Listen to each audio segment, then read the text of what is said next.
Hey everybody, Sean Oliver from Kayfabe Commentaries here. You're at the best of the KC Vault. Subscribe to it. We'll let you know when we put up new programming. These are shows from our vault, the KC Vault, where all of our celebrated, lauded, award-winning shoot wrestling programming, shoot interview programming lives in our vault. And we have a handful of shows that are really noteworthy for reasons outside of the programming, and this is one of them. Guest booker with Gary Hart. Um, it should be noteworthy because Gary was one of the greatest minds in wrestling. He was a great booker in a hot territory, Dallas, at the time. But though it is most remembered today because Gary did this interview for us and passed away the next day, back at home in Texas upon returning. And it is, it was a tough thing to handle because we had the show in the can and we had to decide how to handle the release. A couple of days after, I think it was the day after his death, I got a phone call from a number I didn't recognize in Texas, and I answered it, and it was Gary's son, Jason. And he sounded distraught on the phone, and it was tough to listen to, tough to talk to him because he had read, as it was being reported all over the place, we were the last people to work with Gary before he passed away. So Jason just wanted to know, was everything okay? Did you notice anything? Was anything wrong? And I was happy to tell him that no, we had nothing but great impressions of his dad. We loved Gary. We worked with him once, met him. This is one of those times where we didn't get to spend a lot of time with the talent before the show. And I always hate those because you can't foster a trust or a relationship with your guest. You just go in really cold and you hope that they open up and they trust you and they get what it is that you do if they're not familiar with you. So I wasn't able to talk to Gary much before we rolled with this, other than to explain the premise of the show, show him the material I had, and to do it. Um, but just in that little time and in the breaks we took during the shooting, and then afterwards, there was I think there was a pay per view on a UFC pay per view and he was a UFC fan. He was talking to the guys in my crew about it. Oh, we would call him Uncle Gary because there was immediately a familial type bond with him. And one of those guys that when we left, we were like, God, we got to do more with him. And fate intervenes and prevents that. Um, did say to Jason that I didn't want to release this right away. I knew that people would be metaphorically standing on his casket and hawking merchandise and stuff. And I didn't want to be one of those people. I thought that this show should stand on its own and be a celebration of his life, not as a death, not his death, not be linked to his death. So I wanted to give it 6 months or so before we came out with it. So I pushed it further down on the schedule. And Jason said, I talked to my family. We trust you completely. Whatever you think is right about this. But I wanted to do something different. I didn't want to just release it. So I asked Jason for photos, personal photos, nothing wrestling related, photos of him and his brother Chad spending time with Gary through the years as babies, as kids, fishing, whatever.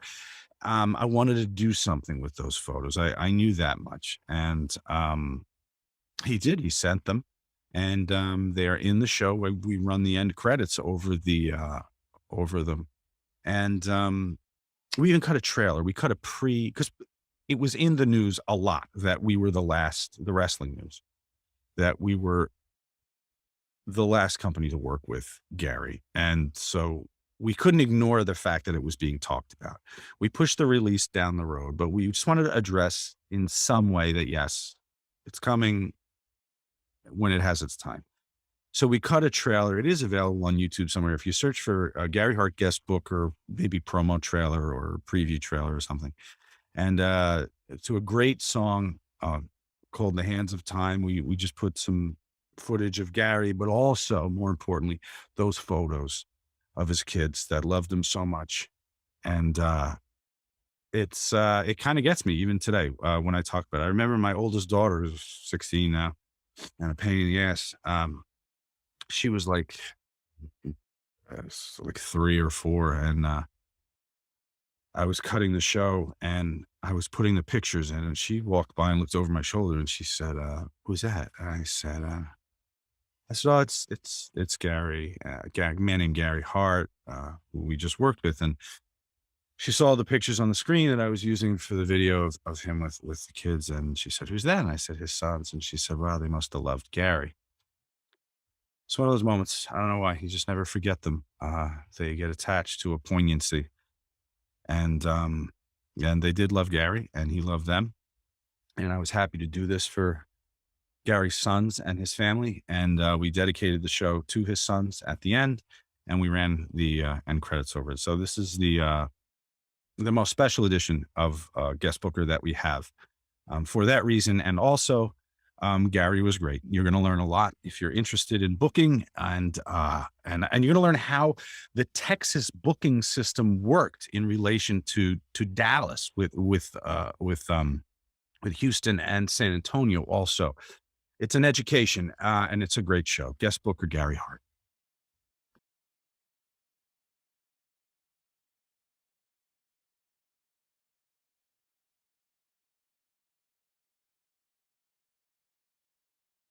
'86 World Class Championship Wrestling presented its third annual Parade of Champions card at Texas Stadium, drawing 25,000 people.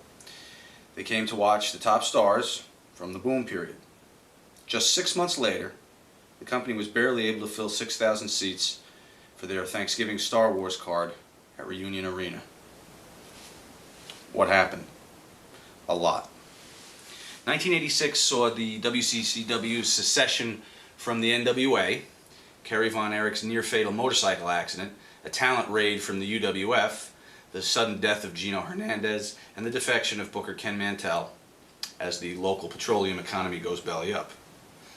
Through the magic of guest booker, we will now have Gary Hart, former WCCW booker, largely regarded as having put them on the national map with his talents, take the reins from the departing Mantell. In our world here, WCCW does not secede from the NWA.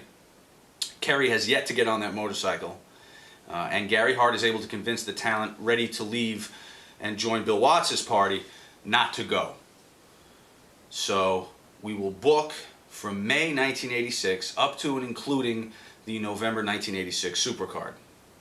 If the chain of bad luck had been broken in 1986, could the fortunes of WCCW have turned around? In the hands of our guest booker, Gary Hart, could WCCW have been saved?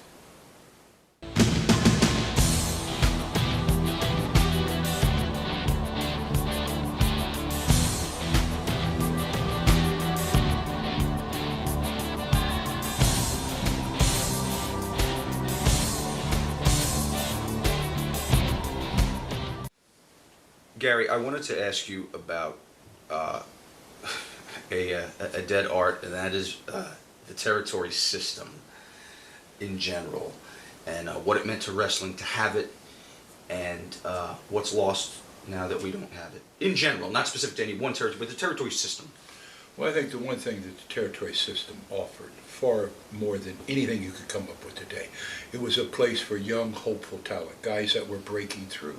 You could go to 2 or 3 places, smaller territories, before you'd go to the Carolinas or Florida, Dallas or New York or at Atlanta. I mean, there were a lot of little satellite territories that a guy could go and find out who he is. Now that's no longer with us.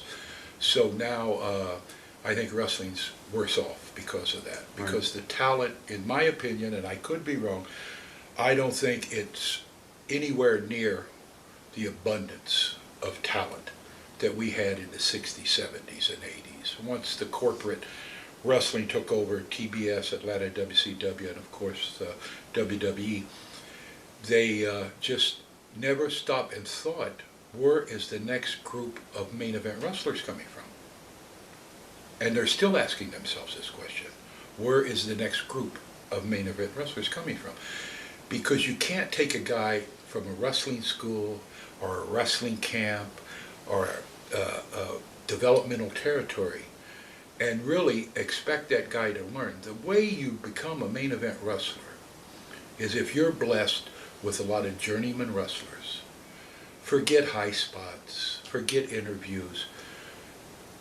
You have to take a guy night after night after night with superb veterans and teach them how to have a match, a beginning, a middle, and an end. And in modern day wrestling, there are so few guys that understand the psychology. They don't understand how to interact with fans. They ignore them completely. The only time they really actually say, yeah, I know you're out there, is when they come to the ring, stand on the top rope and go, look at me. After that, they forget the fans are sitting in the audience. And that's what territorial wrestling allows you to do, to go to different areas, smaller areas, and really learn who you were and develop your persona. And when you came to the big stage, you were more than ready. And you look exactly like Johnny Knoxville. Oh. That's a compliment. You know, I got that. I got stopped on the boardwalk one time. I about bet that. you did. You bring up an interesting point when you're talking about today, the absence of that learning process today, being on the road. You know what they do, they have these developmental territories that crop up now. Mm-hmm. But you're right, what is lost is that journeyman experience. Yes. Working for the fans in Dallas and then working for the fans maybe in San Francisco for a while and then going up to Portland and working for the fans. Mm-hmm. You learn the country, you learn the different personalities of different areas And of the you country. also learn different styles. Like Texas was a hardcore, I guess you would call it, stiff. If you came to Texas and you were going to wrestle in Texas, you were going to make a name for yourself. You had to be able to take an ass whipping every night. Yeah. Loads of guys came through, and the biggest complaint I had, and they would say to me, God, do these guys have to kick so hard and hit so hard? I don't know if I can take it. And I would be very clear. I'd say, hey man, this is Texas wrestling. We beat the shit out of each other. And if you can't take it, it's best you leave now because it's not going to get any better. There were other territories where guys would work extremely loose. If they wanted to pull your hair, they'd just lay their hand up there. Right. In Texas, you would grab a handful and pull the guy down. Right.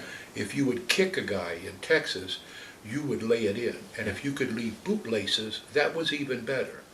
No wrestler in Texas went to the ring without black and blue marks on his chest, his back. It was very, very stiff. We called it snug. Other people called it stiff. Like I said, there were some areas where high spots or wood spots or whatever they call them. That was what the match was all about. But you try that in Texas, they boo you out of the ring. Right. We had guys like Johnny Valentine, Fritz von Erich, Don Jardine the spoiler, Wahoo McDaniel. I mean, he would beat you to death. And if you couldn't take it, you didn't work with Wahoo, but you lost a lot of money. Right. Yeah. Speaking of Texas,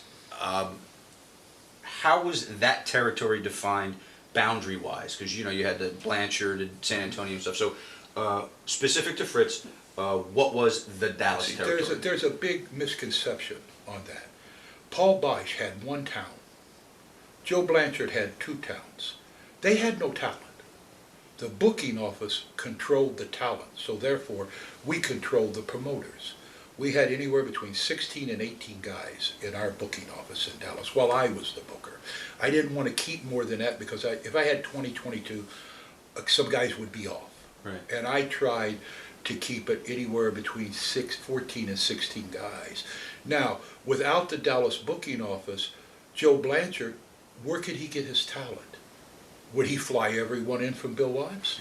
Would he fly everyone in from Vince? Right. The same thing with Paul Boesch. So that's a misconception that Dallas was just a little place here, then Paul and Joe were separate. They weren't. Without the talent from the Dallas booking office, they had no talent. Mm-hmm. If I would say to Joe one day, look, Joe, we're no longer interested in booking your town because it's not profitable for us, where would Joe go? Would he go to L.A. to Mike LaBelle and fly in 12 guys? Would he go to Bill Watts and fly in 12 of Bill's guys? And do you think that Bill would allow them to use his talent anywhere, any way they wanted to? That was my big problem. Two big problems in Texas in the booking office.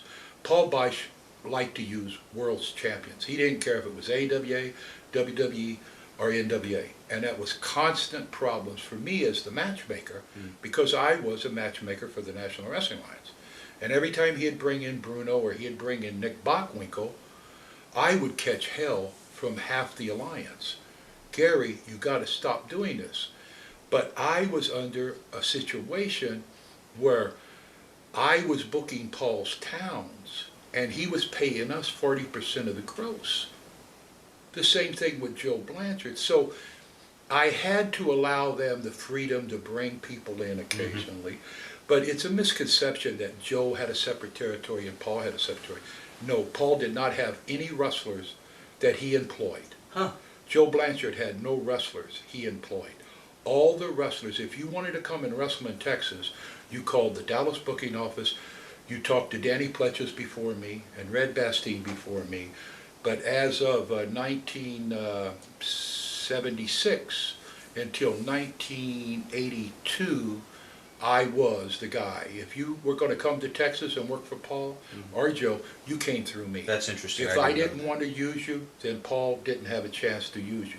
But it's a big misconception, like it was three little different territories. It wasn't. Right. There was Houston, right, San Antonio, Corpus, Dallas, Fort Worth, and then spot shows. But every piece of talent, the bulk of the card came from my office, and I ran the show. I did what I wanted to do, because you got to remember, I had to keep my talent happy or they would leave. So I couldn't allow Joe Blanchard nor Paul Beisch to just use my talent any way I could. Sure, you just can't do that. And that is a big misconception. Another thing people don't understand, not only did we have Dallas, Fort Worth, San Antonio, Corpus Christi, and Houston, we had Amarillo, we had Lubbock, we had Abilene, we had San Angelo, we had El Paso, we had Lawton, Oklahoma. We had about 32 towns. But, you know, revisionist history goes around. And most of the things that you hear about world class is not necessarily true. There was one power in Texas that was Fritz von Erich and who his booker was. Paul could not live without him. Joe could not live without him. A fact. Joe broke away in '79. He died a horrible death. Paul Beisch, one of the greatest promoters ever in wrestling, broke away in '79. He went a couple of years with Bill Watts, couldn't get along with Bill Watts. He went with Joe Blanchard, couldn't get along with Joe Blanchard. He went with Vince McMahon, he couldn't get along with Vince McMahon. So by 1982, in 2 years after running a successful promotion for over 30 years, without the talent and the direction of the Dallas booking office, not only did Joe Blanchard go out of business, Paul Beisch went out of business. So that is a bit of history that is factual, but not really mentioned. Joe Blanchard was the first guy that had USA TV, long before Vince. And he blew it. Yeah. He lost the TV. Yeah. So, I mean, a lot of this thing about Texas and Paul and Joe, and it was separate but equal, that's not true. I mean, that's just what you hear. You know, every city gets a stamp. You know, Dallas, the Dallas office, the San Antonio, Houston, but they separate territories. But this is very Dallas interesting. was the booking office. Right, sure. Yeah, I understand. And no one, you could not work in San Antonio or Houston unless you worked for the booking office out of Dallas. Right. Now, say you're Nick Bockwinkel. Paul could bring you in, we allowed that. Say if you're Bruno Sammartino, Dusty Rhodes, Ivan Koloff, we would allow that, one or two, to keep him happy. But you got to remember, every time these two guys would bring someone in, it would mean knock one of my boys out of a night's work. Right. People don't remember that. They just remember, well, yeah, Paul was this, and Paul was a great promoter. Joe Blanchard was shits. He had no idea, no concept of anything. His greatest fame was he was a commentator for Jim Barnett when he was Jim's TV announcer. And Joe would have never had that position in Florida, in Texas, in San Antonio. Fritz von Erich put him in there because Fritz and Joe were buddies. I was in the meeting the day that Fritz von Erich told Dorothy Brown and Frank Livingood, meet your new partner, Joe Blanchard, and they balked. We don't need a new partner. Well, he's your partner. That's how Joe got in. Paul got in because he was Morris Siegel's front office man. And Morris Siegel had a series of heart attacks, and he died, and Paul took over. And when that happened, Fritz and Ed McLemore took the booking office from Houston because the guys that were in the book was working for Paul and Morris. When Morris died, they said, we got to get out of here. We can't trust anyone else. Mm-hmm. So that's when Fritz and Ed McLemore made the move and took the booking office to Dallas. And that's another reason that Paul Boesch and Fritz always had problems, because Paul felt that his whole life he had worked for Morris. Morris had the booking office. Morris dies. Fritz and Ed McLemore take the booking office. Paul ended up with one town. Now, if you have a booking office, you could, according to the amount of money drawn per week, you get, like Houston, we got 40%. San Antonio, we got 40%. West Texas with the Funks, we would only get 30, because when you get smaller arenas and smaller venues, you got to allow them to get a little more Get money, sure. But Dallas, Texas, Fritz von Erich was the power in Texas. These other guys were his associates, and without him, they could not live. Now, working a territory system specific to Dallas, you guys are doing a loop of cities over a period of time, a week, 2 weeks, whatever, hitting the same cities. What did you travel with? Did you travel with the ring? Did you travel with, or were they at the venues, the individual venues? Each town, Paul Boesch, Sam Houston Coliseum, he had his own ring. Okay. Joe Blanchard, the Hemisphere, or the Joe at Harry, had its own ring. Say a town like Carpets, it had its own ring. Okay. Every city that we ran in the biggest available building, and there was a ring stored there. Okay. How did we travel? We were very lucky. There's a thing called Southwest Airlines, and we could fly at very reasonable prices. Like, you could fly to Houston round trip, $36. You could go to probably Amarillo for $45. So we were traveling by plane long before most wrestlers, because of Southwest Airline and Braniff. They were local companies that provided very, very cheap fares, and you could fly into, say, like Houston and catch the last plane out at midnight, or you could fly to San Antonio, catch the last plane out 10:30, 11 o'clock. So it was a wonderful way to do things. I mean, you didn't have the, I always hear, oh, you go to Texas, you drive 10,000 miles. Well, I never did, and I was in Texas for 20 years. And if I was going to San Antonio, I would fly. If I was going to Carpus, I would fly. Amarillo, Lubbock, Midland, Odessa, El Paso, I flew at my own expense, but it was so reasonable. Right. I mean, to drive your car and tear up your car and worry about fans cutting your tires or breaking your windows, take a cab in, you take a cab out. So every promoter had his own TV, like Paul Boesch. He had his own TV station, he had his own truck that would come to the arena and tape it. Joe Blanchard had a TV station that provided him with a truck. The only thing that I provided, and well, Fritz and I, was talent. I would come in, I would book your show for you, with you helping. You know, if you wanted something special, I'd say, sure, fine, no problem with me.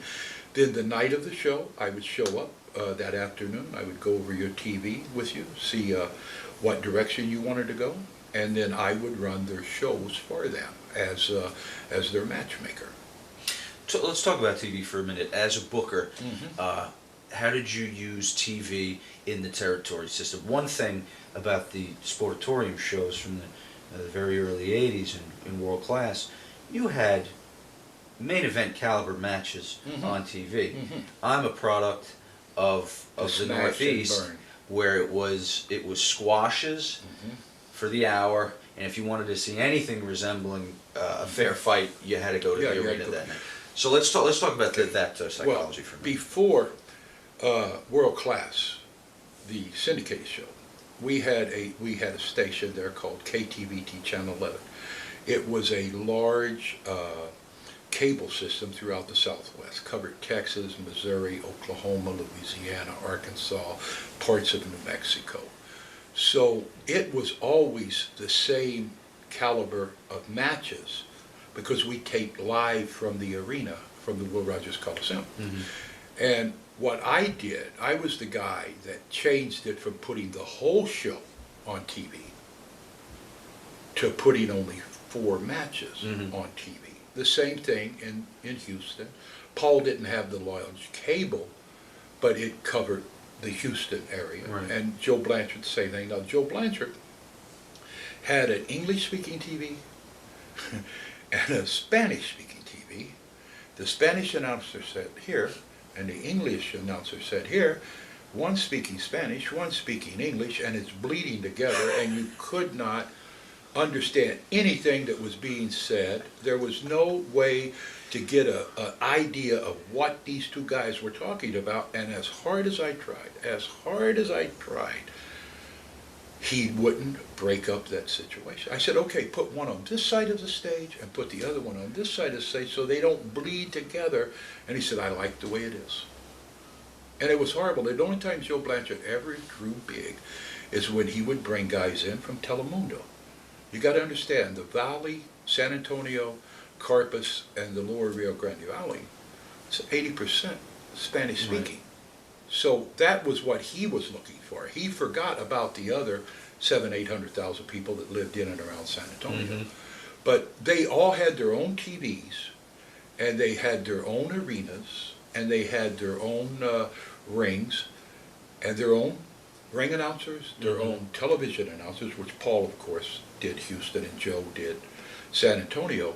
But what made Texas the way it was that, I'd say probably the best way to describe it was I had the ability to pick guys that matched up well together. Mm-hmm. I mean, I would take a guy, what I would do, I would never have a preconceived notion of who was good and who was bad, who the people liked and who they didn't like.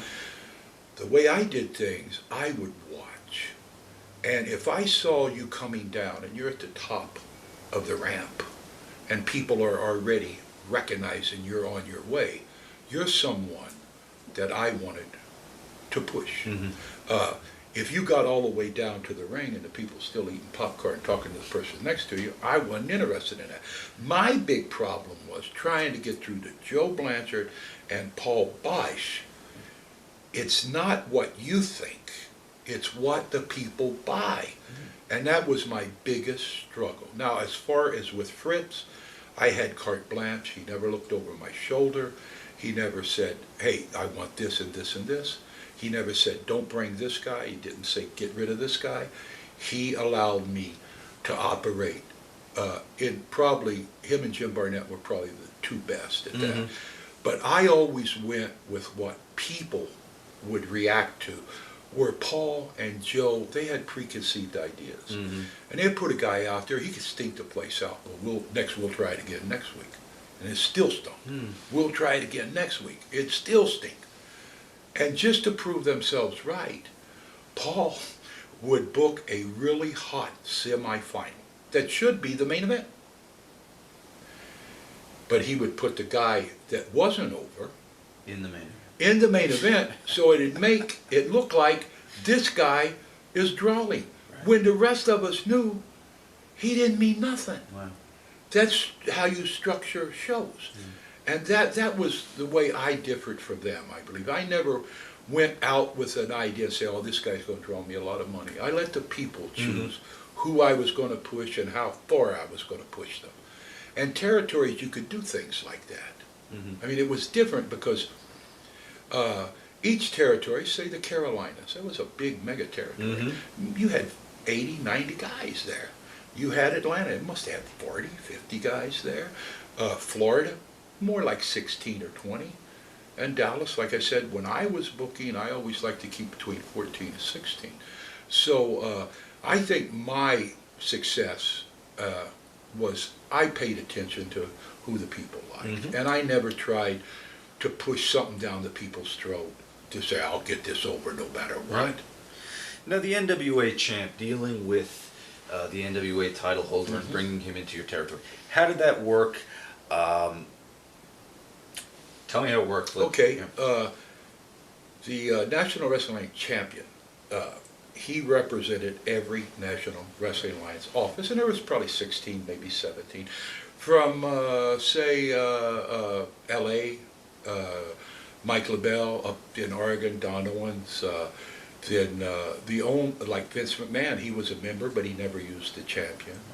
And it's like at one time Sam Muchnick was the president, and another time Bob Geigel was the president, another time Jim Barnett was president, Fritz von Erich was the president, Eddie Graham.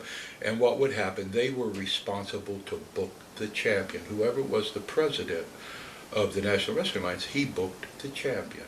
So you would get a call from the president and say, what week in January do you want the champion? And do you want him for a whole week, or do you want him for 3 days or 2 days? And then each month you would receive a call saying, what is the date you want on the champion? And say if I would say I want Ricky, let's say Ricky was the champion, and I would have Ricky on my books for a week, and maybe I have 2 or 3 shows that I really don't want to put the champion in, I would call Harley Race or Bob Geigel, say, hey, I got the champion available on Tuesday and Wednesday, I need him back on Friday. Or I would call Florida, talk to Dusty, say, Dusty, I really got 3 days that I can't really use the champion. So once the champion was in your area, then you were totally responsible for the champion.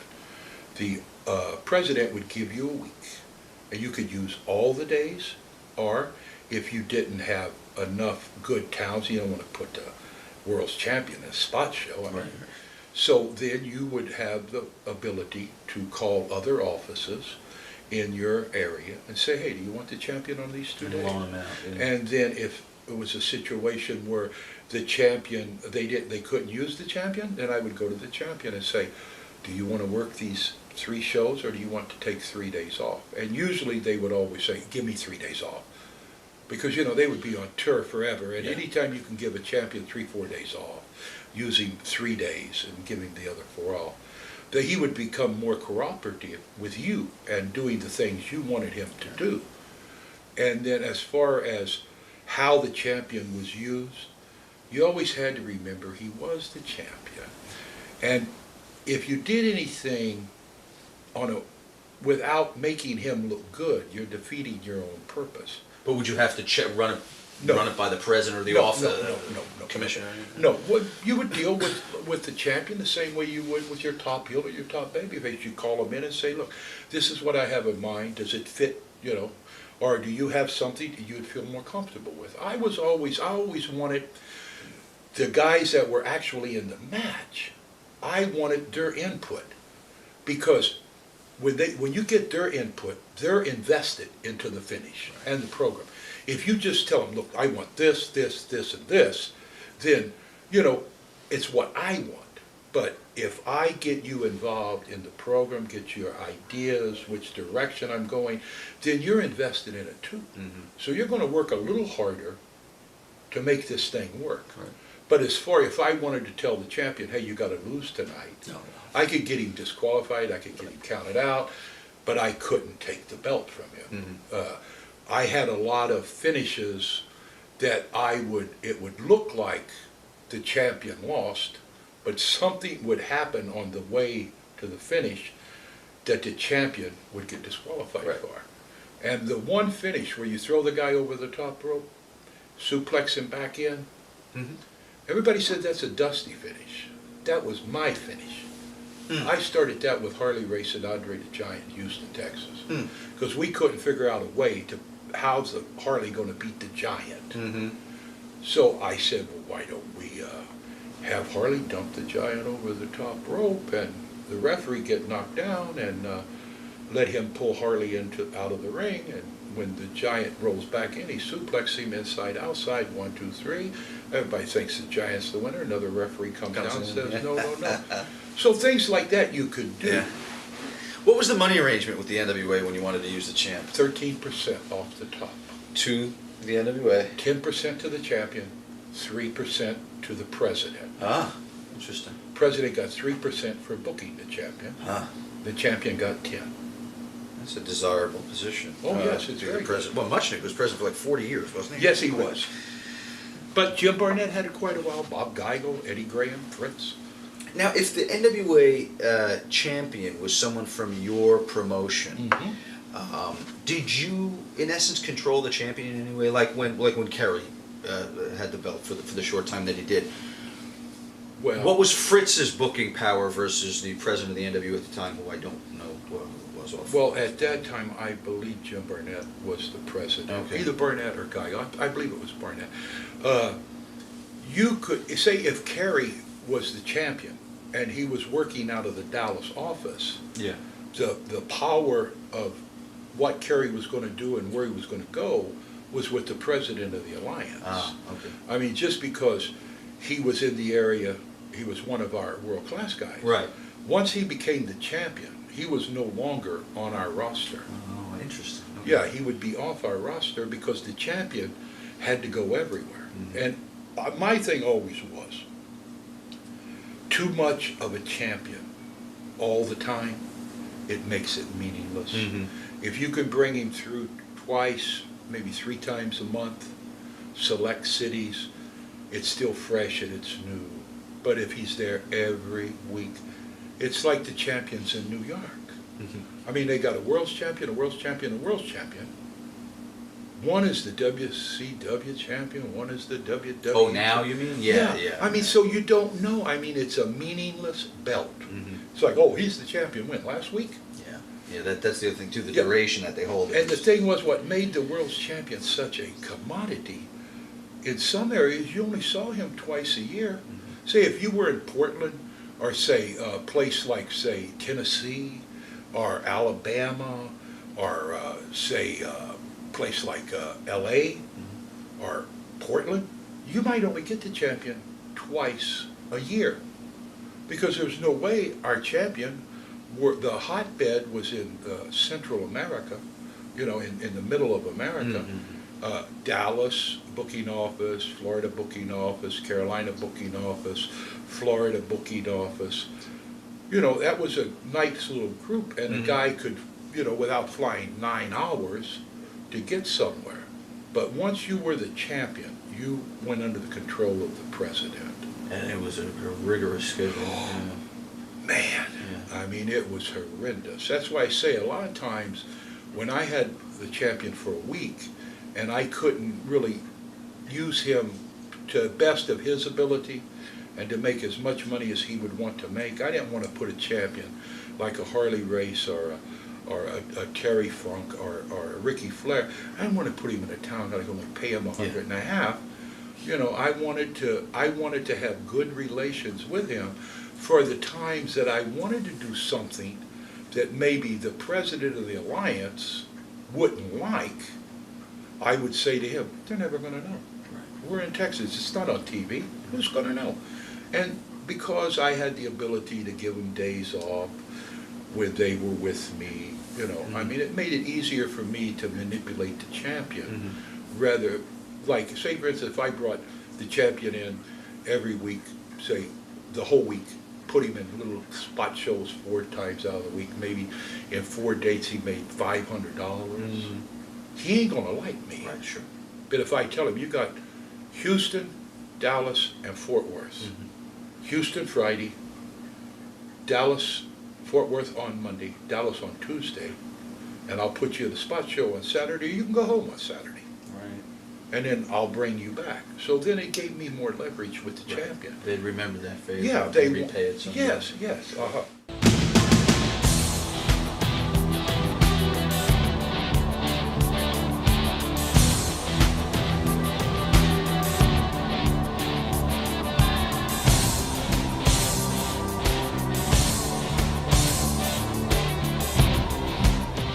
In 1986, the mass exodus over to Bill Watts's house, and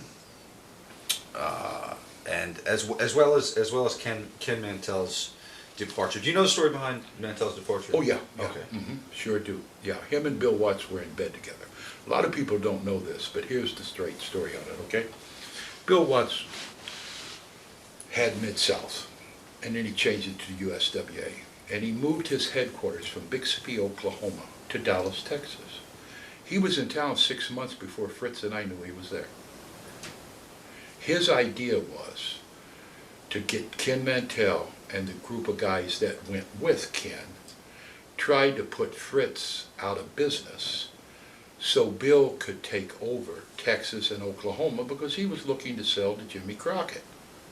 And he thought if he had Oklahoma, Louisiana, Arkansas, parts of Missouri, and all of Texas, he'd get a lot bigger price. Right. And that was all a scam between Ken and Bill that Okay. never worked. And the reason why, Ken Mantell was not a capable matchmaker. He was a booker. He could take a list of names, good guys and bad guys, and put them together. When I left in 1982, I left Christmas night, well, a few days after when I got my payoff, Christmas night 82, I shot the major angle between Michael Hayes, Terry Gardy, and Buddy Roberts against the Von Erich boys. Michael was the referee in the cage who right. screwed Kerry. Right. Kerry slammed the door. Right. So, I mean, a monkey could have done that job. But as time went by, Ken could not reestablish guys to keep drawing the big money. When the Freebirds and the Von Erichs ran out, Ken grabbed a bunch of guys, made a deal with Bill, and left the Dallas booking office with nothing. Right. Other than the three Von Erichs, well, the two Von Erichs at the time, Kerry and Kevin. Mike never considered him part of that group, and Bruiser Brody, and that's what they were left with. Right. And Ken and Bill had a scheme that they wanted to take all the talent out of Dallas booking office and put Fritz out of business. Right.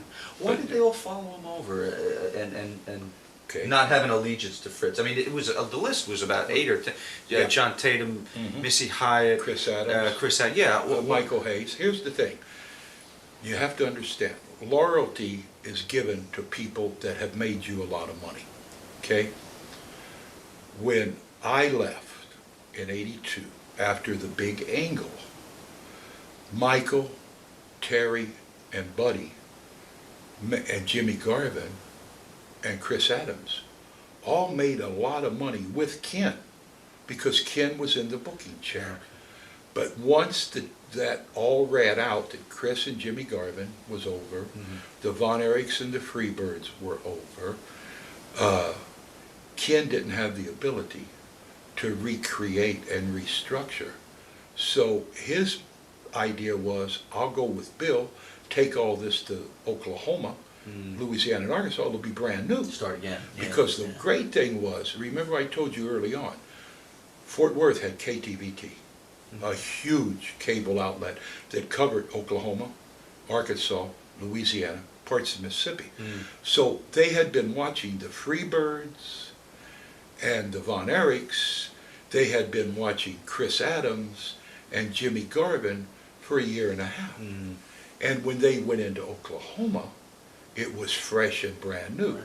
So it worked there, but for a very short period of time. It was only 3 to 4 months. And that was a setup. That was a definite setup. For our booking exercise that we're going to do today, let me just explain to our friends watching. We're going to use the full WCCW roster from May of 1986, the point in time which Mantell leaves. Gary is able, in our world here, to convince the folks that in the other world left with him to stay. So Gary will have use of the full WCCW roster. We are going to go May through November, up to and including the November show, which was Star Wars on Thanksgiving. And also another important thing, we're going to have the world-class territory not secede from the NWA, so Gary will also be able This to is fantasy, isn't it? to have a little. It's I guess you could call it Yeah. fantasy wrestling or Okay, something. no. We've heard it described as many different things. It's fantasy. I call it backwards. I call it a study of wrestling's most creative minds. Oh, my. Yes. And I'm included. Well, you're included. I am so proud of myself. Part of the group. Okay. So Gary will be able to use some of Crockett's folks throughout. But do bear in mind that Starrcade occurs the same night as Star Wars, so the bigger names will be committed to Jim Crockett on that night. Here is the roster. It'll be coming up on the screen as I say it, that we'll be working with for World Class Championship Wrestling. Michael Hayes, Terry Gordy, Buddy Roberts, the Freebirds, Kerry Von Erich, Kevin Von Erich, Mike Von Erich, Lance Von Erich, Rick Rude, Chris Adams, Bruiser Brody, Abdullah, Iceman Parsons, Brian Adias, Kabuki, Missing Link, One Man Gang, John Tatum, Grappler, Mark Youngblood, Brickhouse Brown, Steve Simpson, Steve Regal, Jerry Allen, Blackjack Mulligan, Matt Bourne, Killer Tim Brooks, Brad and Bart Batten. Managers are Percy Pringle, Skander Akbar, Sunshine, and Missy Hyatt. The champions at the time are, for World Class, Rick Rude. The six-man champions are Kevin, Kerry, and Lance Von Erich. The Texas champion is Brian Adias. And the TV champ is Bruiser Brody. The Brass Knuckles champion is the great Kabuki. The NWA heavyweight champion for this period of time is Ric Flair from May to June, Dusty June to August, Ric Flair August 9th through the end in November. NWA Tag Team Champions, Midnight Express May to August, Rock and Roll Express August through November. And very quickly I'll give you the rundown of the WCW talent that he will have available to him. Ric Flair, Arn Anderson, Tully Blanchard, Ole Anderson, Dusty, Magnum, Road Warriors, Ivan and Nikita, Midnight Express, Rock and Roll Express, Jimmy Garvin, Ron Garvin, Wahoo McDaniel, Manny Fernandez, Jimmy Valiant, The Barbarian, Baron Von Raschke, Pez Watley, Black Bart, managers, Baby Doll, Paul Jones, Jim Cornette, J.J. Dillon, Precious, Paul Ellering.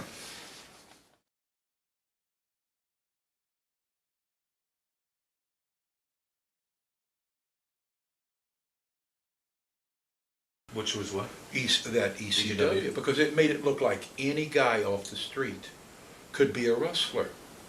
And the genius of Paul E. was that you never saw a complete show. You just saw a bunch of high spots. Mm-hmm. You didn't see, like, the match starts, right. 10 minutes, 15 minutes, winner or loser. Someone come running in. Yeah. 4 or 5 more guys come running in, a big melee, and then it was over. The storytelling was gone. Yeah, it was gone. But I will say that he did invent a new type of wrestling, which I believe hurt wrestling. Mm-hmm. It took it away from a sport and made it a complete show. Mm-hmm. That's just my opinion. Well, no, I agree. I mean, back, when I started watching wrestling and stuff, Tony Atlas said it, and he's exactly right. When a wrestler from the 70s walked down the street, you either said, "There must be a wrestler," or "The circus is in town." Yes. And yeah, today you can look like me, but take a frying pan over the head, and be over. Yeah, and you're a wrestler. Yeah, and that's what the ECW brought to wrestling. Right. And I think it really, really hurt wrestling in a long term because so many people thought, you don't have to be able to go out and have a match and interact with the people, use a little psychology, do a few things, see what they're buying. Mm-hmm. Some nights you go out and, hammer and tong, that's what they mm-hmm. want. Other times, classic wrestling is what they want. Sometimes it's high spots and bumps they want. And when you can mold all of them together and a little bit of everything, it's really, really good. Right, you put it together a 5-course meal there. With but when it's just the same over and over and over, I think it really hurt wrestling. Let me know when you're framed there, pal.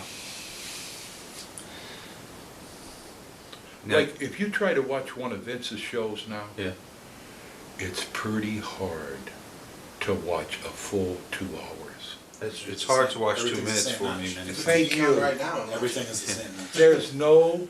Reset the counter. Yeah. What do I have left on the disc? It's just all 17 That minutes. Paul was always good at. He knew how to use guys. Yeah. The way they could be best used. Yes. Even if that meant only 30 seconds. Yes. In a highlight. He got that over. That he did. He was very good at that and making speeches. Probably his greatest success was, I don't know if he was the editor, but he had a great editor. Mm-hmm. A guy that could cut the show up and keep continuity. And you don't say, well, what happened there? Right. What just happened? And he had a great announcer. That was the 2 things that I saw that really made ECW. Not so much the bumps, and Mhm. it was just always something new. I mean, it wasn't like Vince's show or World Class or Vern Gagne's, where you had first match, second match, third match, and throughout the night build to the main event. Right, sure. They would go out and blow the roof on the very first match, Mhm. and a lot of times other people couldn't follow that. So you had a great first match, and it stunk from then on.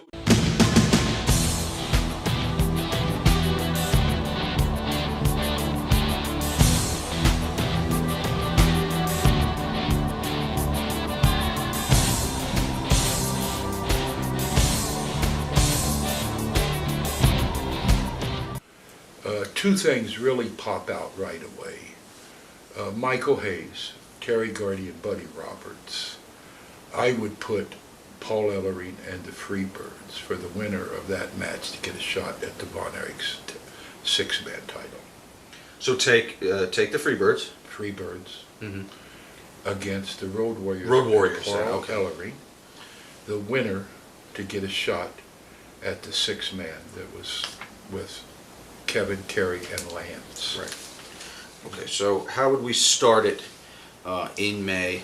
We'd be bringing in the Road Warriors Yes. right away? Yes, for the- just okay. bring them in, a straight-up match, six-man tag, the winners of that to get a shot at the Von Erichs.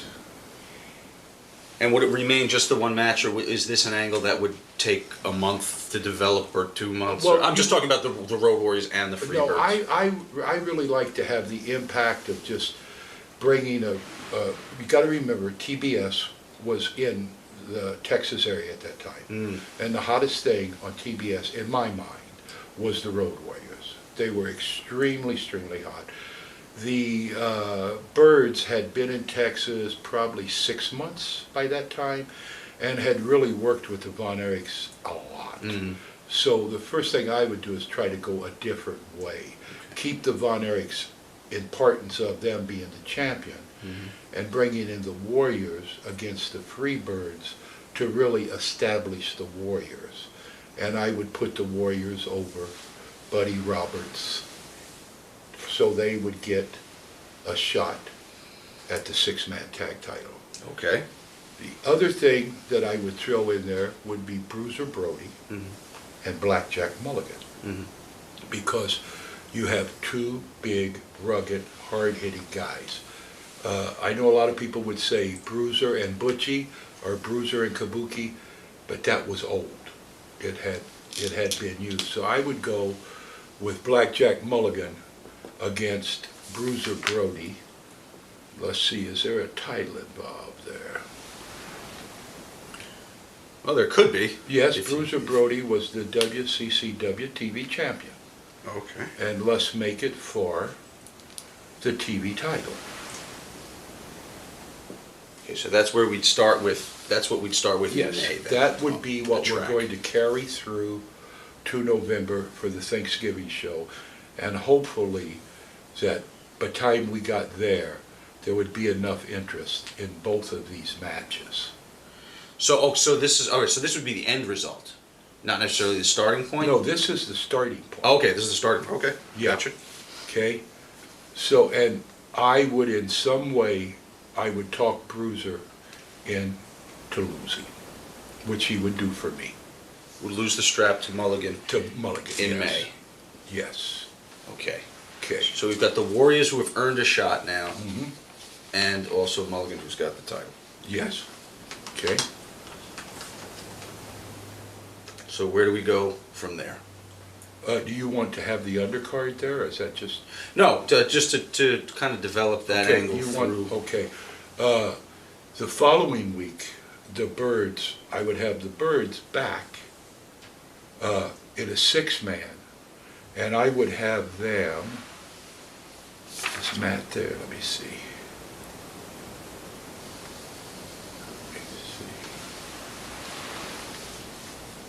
To get a good strong win to reestablish themselves on TV. And I would give them, let's see here. I would give them Chris Adams Steve Simpson,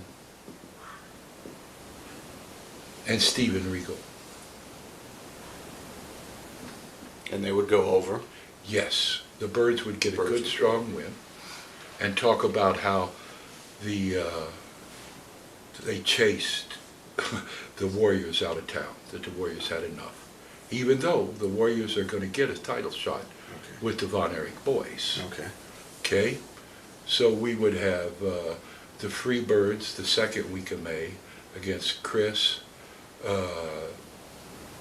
Steve, and Steve Regal. and Steve Regal. And then I would say probably let's throw Abdullah in a special attraction match. This is for the Bruiser Mulligan angle? Yes, Okay.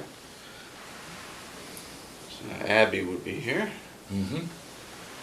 And we would give Abby, let's give him Brickhouse Brown. And he would go over Brown? Yeah, he would go over. Okay. Now then coming in to the third week in May, I would have the Von Erichs in a non-title match against the Road Warriors.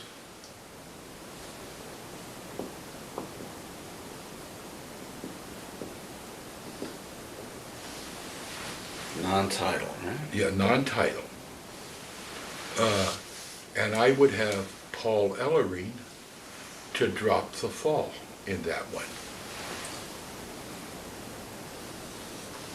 So now the champions can say that they had a legitimate win over the unbeatable Road Warriors. Mm-hmm. Okay, now for following up, say, on the Bruiser, Mulligan, Abbey, Brickhouse Brown, on the undercard there, I would grab the Rock and Roll Express. Well, we don't even have them, do we? Yeah, I don't see Carnet's name. The Midnight Express. Midnight Express, excuse me. Yeah, they're there. Okay. They're in WCW. They're with Crockett. Crockett at the yeah. time, yeah. Okay, I would have them with,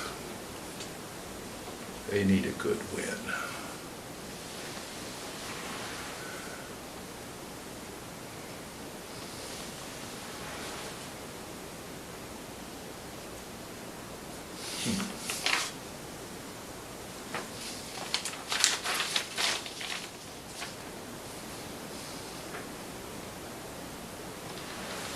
Baby faces, baby faces. Now, the Rock and Roll's in some way going to play into the Yes. Mulligan Yes. Abbey? Okay. Uh-huh. Let me see. He's weaving a tapestry that even is even beyond my comprehension. This is riveting. Okay, Killer Tim Brooks and Matt Borman. Okay, so Rock and Rolls Yeah, over Brooks and Bourne. yeah. Okay. So let's head into June now. Okay. Into June, the last time we were in May, the last week in May, the first week in May, we had the Road Warriors to get a good win over the Freebirds. And the end of May, we had Bruiser Brody and Mulligan. And then we had Butchie and Brickhouse Brown.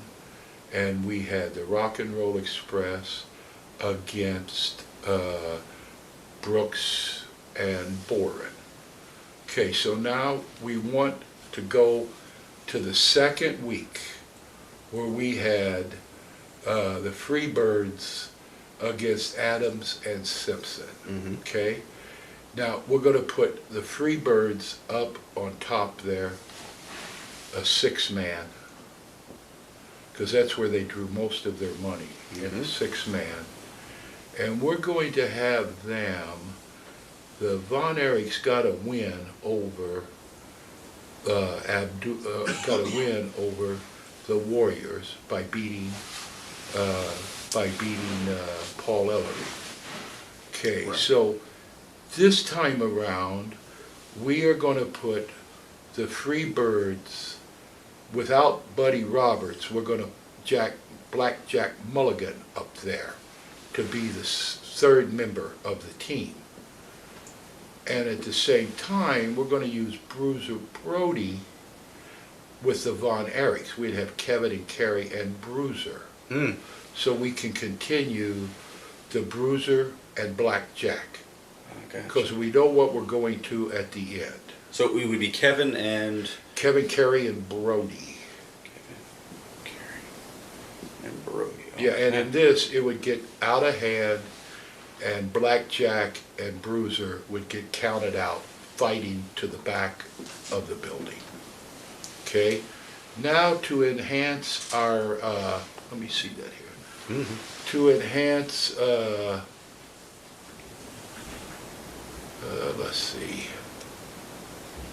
let's see. Okay, then we would bring back the Rock and Roll Express in a no disqualification match against Brooks and Matt Boren.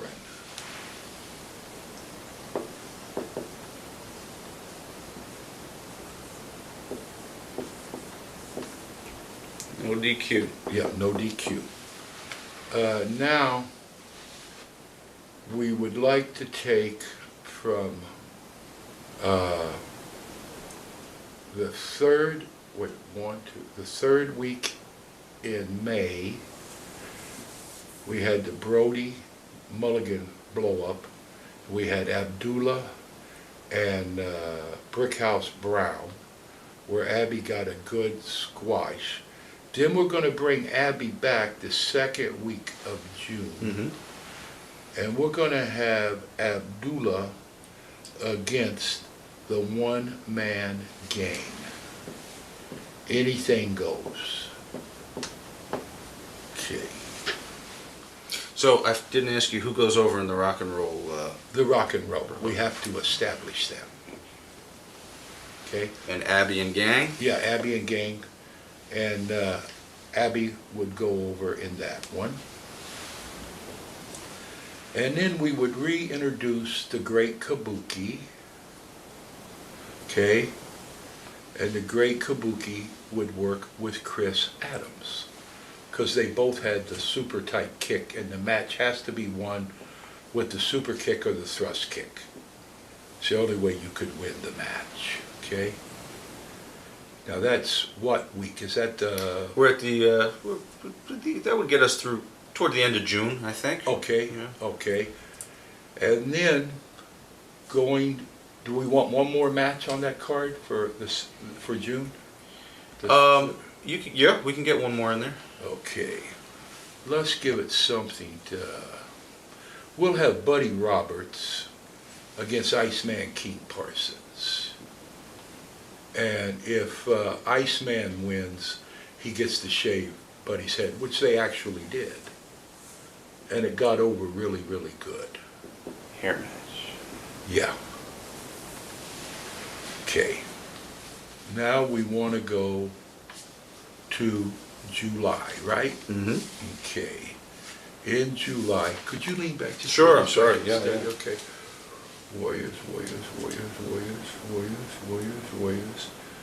Okay, in July, I would have the Road Warriors with Paul Ellery against the Von Erich boys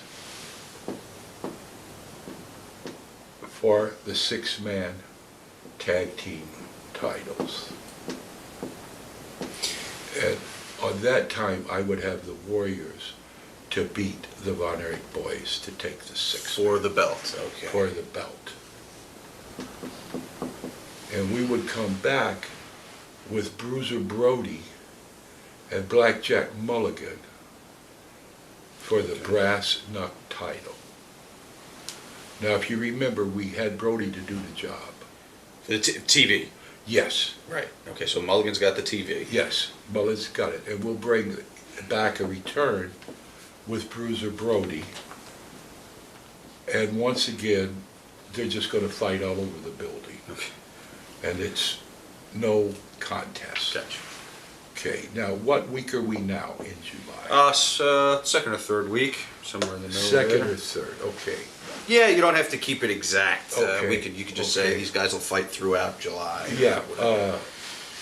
I would say with Mulligan and Brody no DQ for the title, they would have a count out on that. So belts don't chant hands on that, On this one, okay. on this one here. Now that would be what, the third week or fourth week? Third week of July. let's say. Third week of July. And then on the third week of July, I would have probably, let's bring in something that they would have been watching on TBS as a special attraction match. Let's bring Baron von Raschke against Wahoo McDaniels. And both of those guys were established in Texas before they went to the Carolinas. Mhm. So that would have great meaning. And in that, of course, we would put Wahoo over. This brings us to the end of July. End of July. Now, for August, we have had the Birds, the Road Warriors, take the belt from the Von Erichs. We've had Bruiser Brody losing his title, and we've had Abdullah with a couple of good wins, and we've had the Rock and Roll Express with a couple of good wins. Mhm. So in August, let me see, is Ricky? It's No, he's Ricky's available. Ricky, like I know him. Rick is available. He's what you see on, Mr. Flair he's what you see on TV. is available after the 9th, I believe. Okay, the 9th. He was July 26th to August the 9th. So let's say on August, let's say the third week in August, okay? We're going to have Bruiser Brody and Blackjack Mulligan in a cage for the winner to wrestle Ricky Flair for the world title.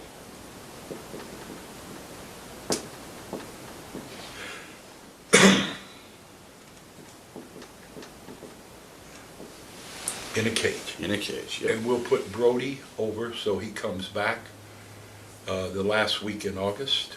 Gets his belt back too, right? Yes, he gets his TV belt back. belt. And in the last week of August, not August, the last week it'd be July. Yeah, August, yeah. okay.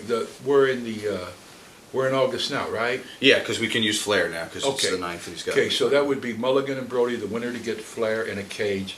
You've got Mulligan and Flair with TBS exposure coming into Dallas, and Bruiser Brody being the biggest ass kicker in Texas.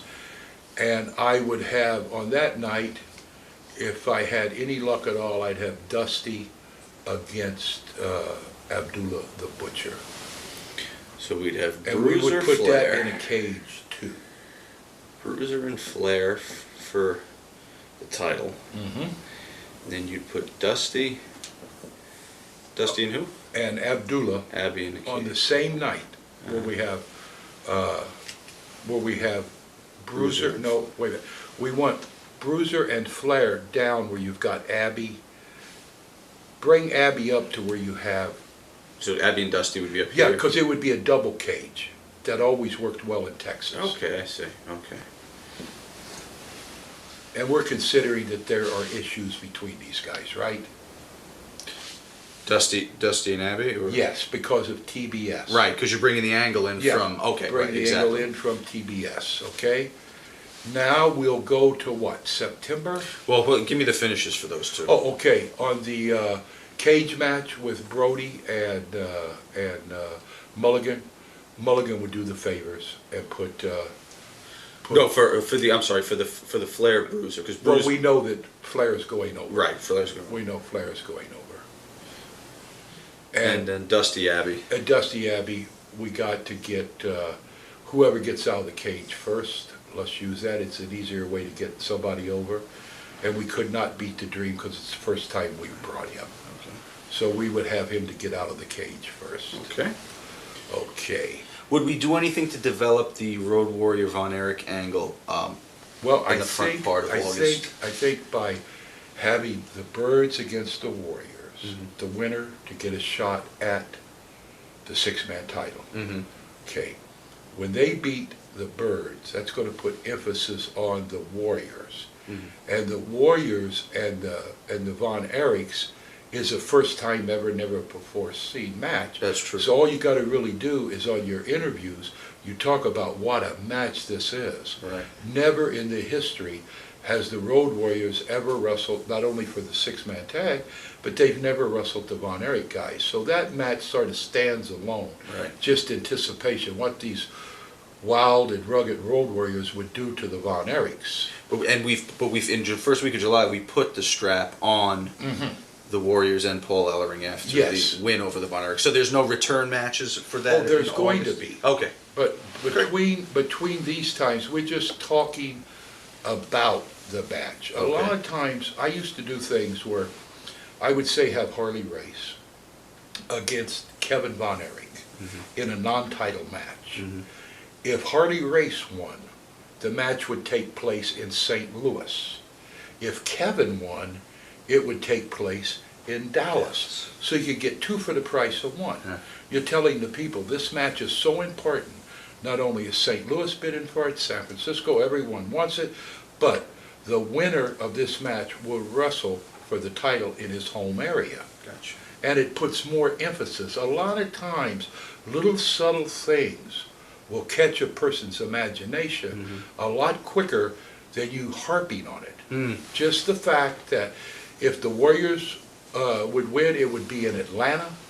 If the Von Erichs won, it would be in Dallas. Little things like that add so much to a match because people say, oh, good, I hope them Von Erichs win. I'd like to see that match here. Keep it here, yeah. Yeah, and then you could always have the Von Erichs to lose here and never have the match in Atlanta, but say it happened, and without the Road Warriors losing, they get the belts back, and then you bring the Warriors back in, who were supposedly beat in Atlanta for the title, a phantom switch, and you got another house. Right. It's great. Subtlety is a wonderful thing. It's a lost art. If you allow them to use their imagination and say, oh boy, I don't want this match to go to St. Louis with Harley. I want to see him beat him right here in Dallas. You imagine how much emphasis that not only puts on the title and the two participants, that you've got bidding wars from different cities, So- yeah. And a lot of, putting names down is one thing, but the story you tell along the way is what? And our story here would be that the Warriors and the Von Erichs are developing a hot feud. Brand new. Blackjack Mulligan and Bruiser Brody have had 3 battles. Both have won one, and once they were counted out. And then we're giving nice little builds to Abdullah. We're getting the rock and roll established. We're getting something new with Kabuki and Chris Adams with the super kick. So just by putting names down, you don't get the full effect unless you go week by week and you lay out the little story. Okay. Why these things are happening, okay? Now, for August, okay? Let's see. Let's change the face just a little bit, okay? Let's put the NWA Tag Team Champions, the Rock and Roll Express. They're this is August. Where are we going? September, yeah. We're going into September now. Okay, yes. then we can use the Midnight Express against the Rock and Roll Express, and that would be an angle that I would bring from TBS in Atlanta to use in Dallas. And let's put Kevin, Kerry, and Lance for the 6-man title, and we will put them against Killer Tim Brooks, Matt Boren, and the great Kabuki. Okay. And of- Bourne, Brooks, and Kabuki. Yeah, and give the Von Erichs a good, strong win.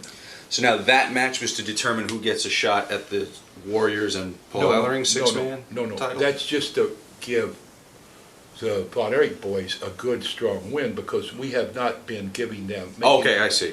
You know, you have to. At some I thought you time- had said for the six-man title. I'm sorry. Yeah, That's- just for a win. We can Just make for a it for win. the title, but then it dilutes the title. If it's just a straight-out match, Right. even though it's a six-man, we can reestablish the Von Erichs very, very strongly there. Build them back up. Yeah, so we have the Rock and Roll against the Midnight, okay? And that's the last week of August, is that what we're talking about? No, we're in September now. This Okay, is this is this is September. September, yeah. Okay, and then I would take Bruiser Brody, and I would put him with the great Kabuki. So that's brand new for us, but not for the area. They were very, very familiar with that. So our top three matches would be on this card.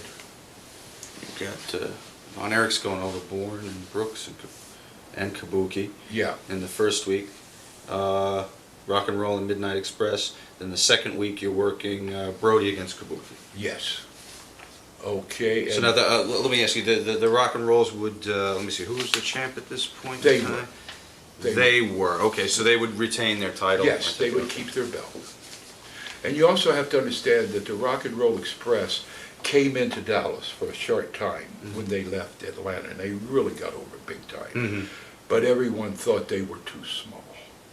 Huh. Not me, but a lot of people said they're too small to work, you know, with the bigger guys. But I thought they were fabulous. And they were over, yeah. Is there a place they weren't over? I was is the every question, place yeah. with them. I was in Mid-South, I was in Texas, I was in the Carolinas, and I'll be honest with you, they stole the show every night. And as great a match that Kabuki and Jimmy Valiant had, or Al Perez and Nikita had, I didn't like following them guys. Yeah. Because it was hard. Yeah. I mean, they would go out there in 30 minutes, they'd wear the people out. I mean, people would be sweating just from, they wear themselves Yeah. out, you would go out and people, you. Okay, now we're at the end of September. I'm sorry, yes, end of September, here we are. Okay, Is Brody going over Kabuki? yes, yes. But as he beats Kabuki, who you think's gonna hit the ring? Mulligan. Thank you. See, you're a matchmaker yourself now. You can see the direction we're going. Run in. After Brody beat Kabuki, Kabuki would hit him with the green mist, Brody would be down, and Mullen would come in and give him a real ass whipping. Nice. And Kabuki and I would just slip off into the night where no one would know. Okay, now we've got October, right? Mhm. Okay, now we have to bring all this together.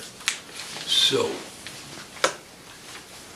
we want to go back and look. We've got the Warriors versus the Von Erichs in the 1st of May. We had them again in, it's hard to read your writing. I'm sorry, let me go through it with you then. The Von Erichs went over the Warriors in the non-title, Yes. six-man non-title. Yes.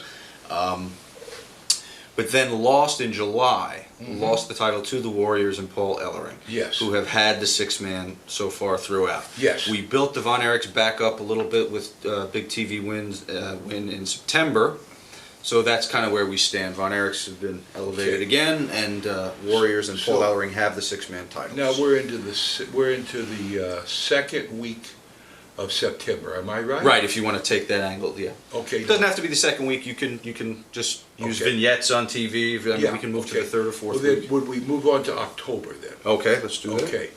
Then, So let me just clarify. So we'd fill September with interviews, video and clips, under recaps. card matches that we could hype the Birds and hype the Warriors and hype the Von Erichs. Okay, Okay?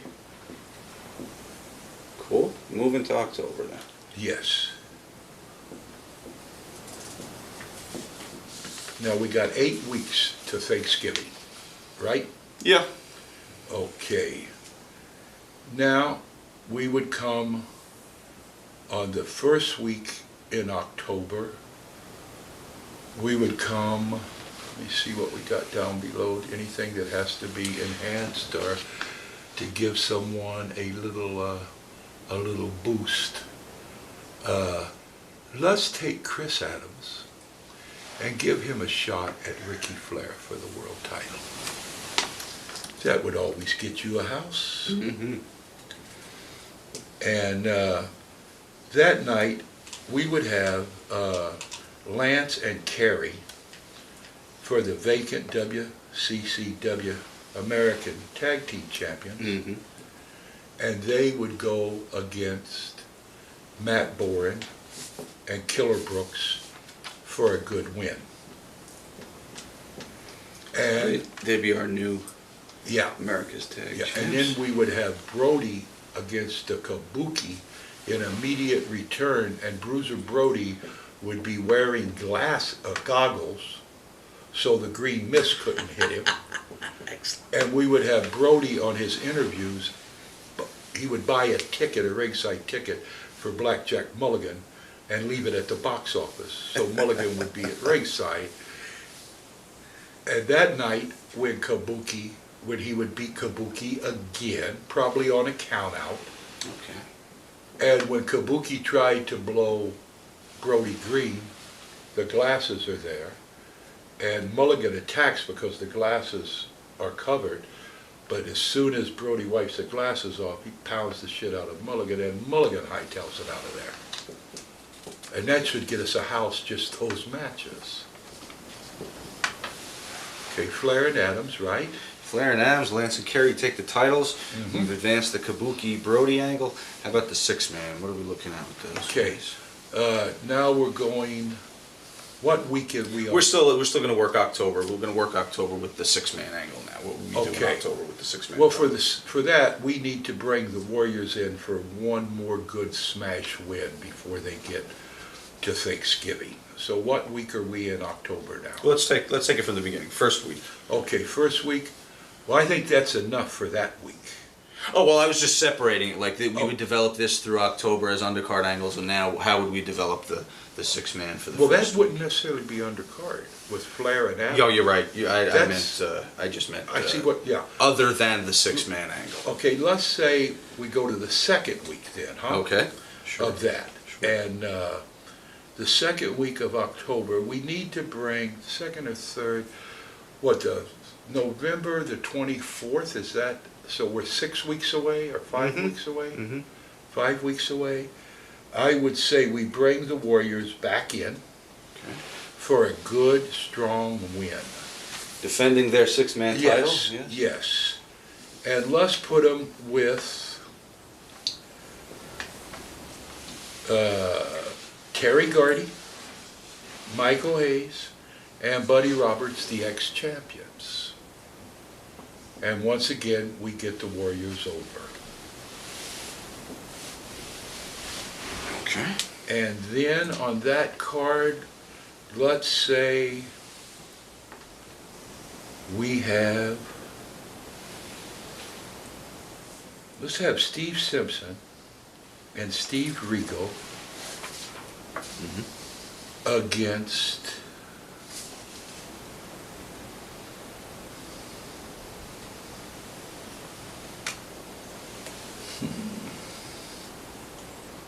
let's put them with the one-man gang and Killer Tim Brooks. Gang and Brooks. Mm-hmm. Simpson. Simpson and who? Simpson and Regal. Regal. Yeah. And let's get Simpson and Regal over. Okay. That's our what week? Well, we're almost at the end of October. If we get one more. Okay. Well, actually, unless it's a 6-man angle, that probably fills us up Yeah, for that's, October. Okay, let's say for the first show in November, let's take all the people, the Road Warriors, the Freebirds, the Von Erichs, Blackjack Mulligan, Bruiser Brody, Abdullah the Kabuki, and let's go a one night, how many guys we've mentioned, Battle Royal. Okay. That way you can shoot a lot of stuff in a Battle Royal. You can get a lot of things ready. Who would win? I would say that probably we have not been that good to Abby, so I would say Abby would win that. But you'd accomplish your goal of getting footage, getting a ton of in-ring footage. Yes. And that would be our first week. Okay. Then I would bring back the second week with 2 weeks before the big show. Mm-hmm. And I'm without Flair, is that right? You'll be without Flair for the big show. Okay. I would say the first week would be a big battle royal, so I could set up a lot of things for the following, to enhance the Brody Mulligan, to enhance the Von Erichs and the Road Warriors, and the Freebirds. Okay, the second week of November, I like to drop it down a little bit, not make it so intense the week before, because when you're getting ready to go for a big show, you're not going to draw as well as you normally would in your regular venue, because everyone is waiting to go to the big show. Right. So I would book a lesser card, not a weak card, but something that would be interesting, but not angle-filled. I'd like to do that the week before I go into the show. So we've got the footage of everyone with the Battle Royal, and we're developing the angles. What's the logical next step for the next week following that Battle Royal, all the things you're able to develop in the ring for the Battle Royal? What's the logical next step before the show, but after that big Battle Royal, before the big show, but after the big? My week before the big show, I would lay out all of my stipulations that the Von Erichs with the Road Warriors for the title, no disqualification, must be a winner. I would have Blackjack Mulligan against Bruiser Brody, loser leave Texas. And that would be on the big show. That would be on the big show. So as we're starting to develop that card here, so let's say, who's the belt on at that point there? Is it still Brody? Still Brody, Yeah, right? he has won it back. Brody. But the belt is not involved in this one. Oh, okay. This is just loser leaves. The loser leaves the area. Loser leaves Texas. Okay. And this what's the stip for the Von Erich and Warriors match? The Warriors, it's just a straight up match. Paul Ellering and the Warriors against the Von Erichs. Now that's for the Thanksgiving night. Right, that's going to be the Thanksgiving night. Thanksgiving night. You said no DQ? No DQ. Okay. Must be a winner. For the And 6 also in Brody's and Blackjack Mulligan, because if you remember, we've had several countouts and a DQ, so it has to be a winner. If you want to go heavy, you could say falls anywhere in the building counts. That Excellent. was a big thing for Texas. People Falls. like that. Okay. Falls anywhere. Well, that gives us 2 Okay. of our matches for the big show. And then I would have the Rock and Roll Express against Jimmy Garvin and Ronnie Garvin for the first time, father and son. And that would be the also for the big show? Yes. Okay. Yes. Rock and roll. Jim Garvin, Ronnie Garvin. Okay. Okay. What do we got up there for the big one? Well, we have 3 so far.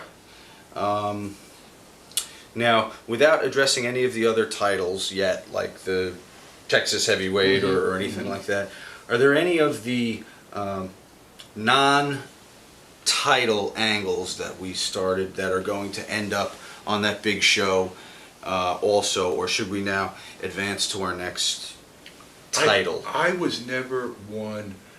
I liked personal conflict above titles. Right. I think your world's champion had real meaning. The 6-man had real meaning. Right. The Texas title, it was you gave it to a guy if you wanted to make him look better than he was, or the American title. I Right. was more into personal issues. And what we have here with the Von Erichs back and forth with the Road Warriors, Bruiser Brody and Blackjack Mulligan and the Rock and Roll Express, it's more of a personal issue type thing than for the title. So for that night, we have, for Thanksgiving night, what do we have up to We this? have Road Warriors and the Von Erichs, no DQ for the six-man title. Brody and Mulligan, Falls Count Anywhere, Loser's Got to Leave Texas. Rock and Rolls, Jimmy Garvin and Ronnie Garvin. Okay, and then we would have the Great Kabuki. Okay.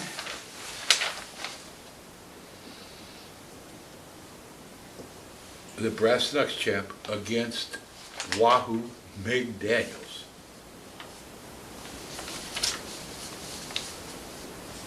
Okay. And let's see. Let me ask you about, let me see here. So the birds at this point, so the free birds at this point,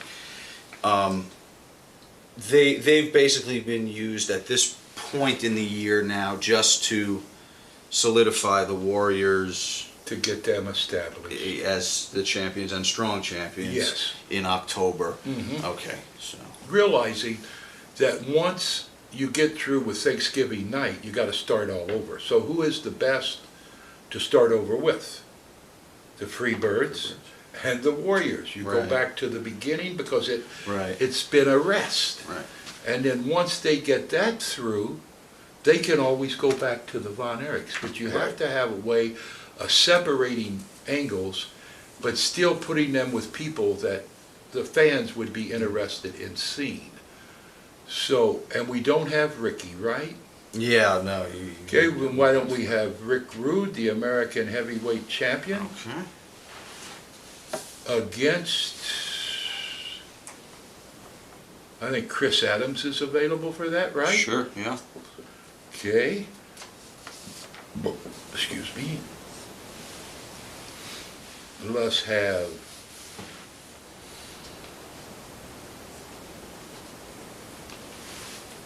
and we've got, who are our American Tag Team Champions?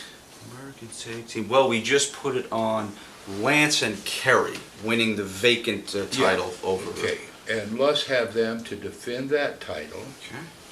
against Abdullah the Butcher and the One Man Gang.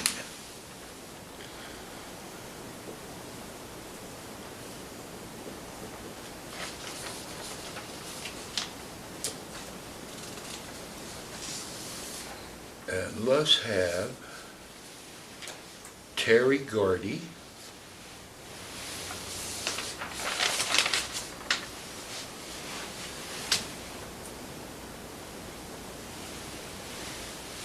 Let's have Terry Gordy against Kevin Von Erich.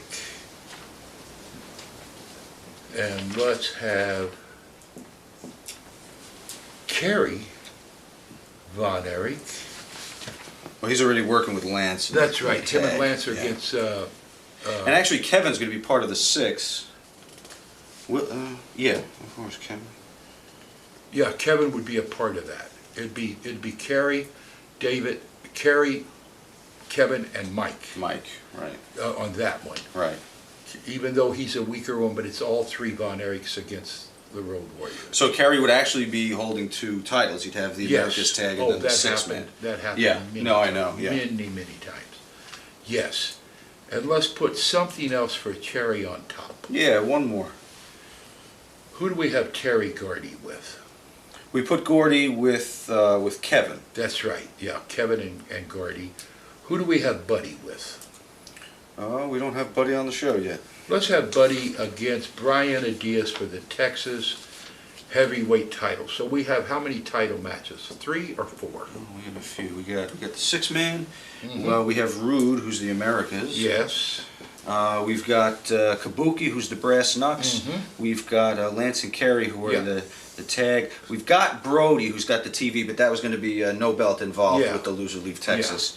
Well, we could make it match. for the belt and For the call belt. it Night of Champions. Okay, sure, because you've got a ton of championship Everyone matches is a there. championship match except, I think, the what? No, Except Gordy, Kevin, that would, I think that's it. that would be the only one. Everyone else. Well, rock and rolls, but that would be the NWA title. That would yeah, be the, that would be NWA the, titles.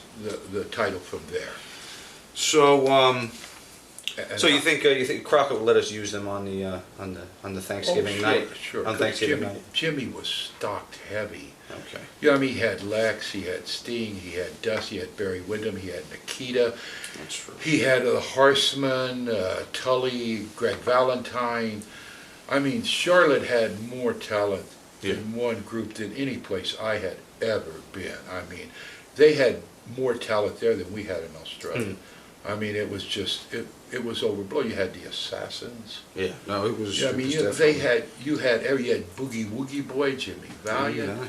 You had the Rock and Roll Express, the Midnight Express. I mean, you were stacked with talent. So this would not hurt Crockett on his day. Okay. He would sacrifice sending me the Warriors, and I would have him say, you take Ricky. Right. Because a lot of times on big shows, say for instance, I got Ricky for a week, and say, Bob Geigel was running a big show in Kansas City. Said, Gary, on Thursday night, I need the champion. I got a big show. So I'd drop him in there. Right. So that was just Okay. part of the process.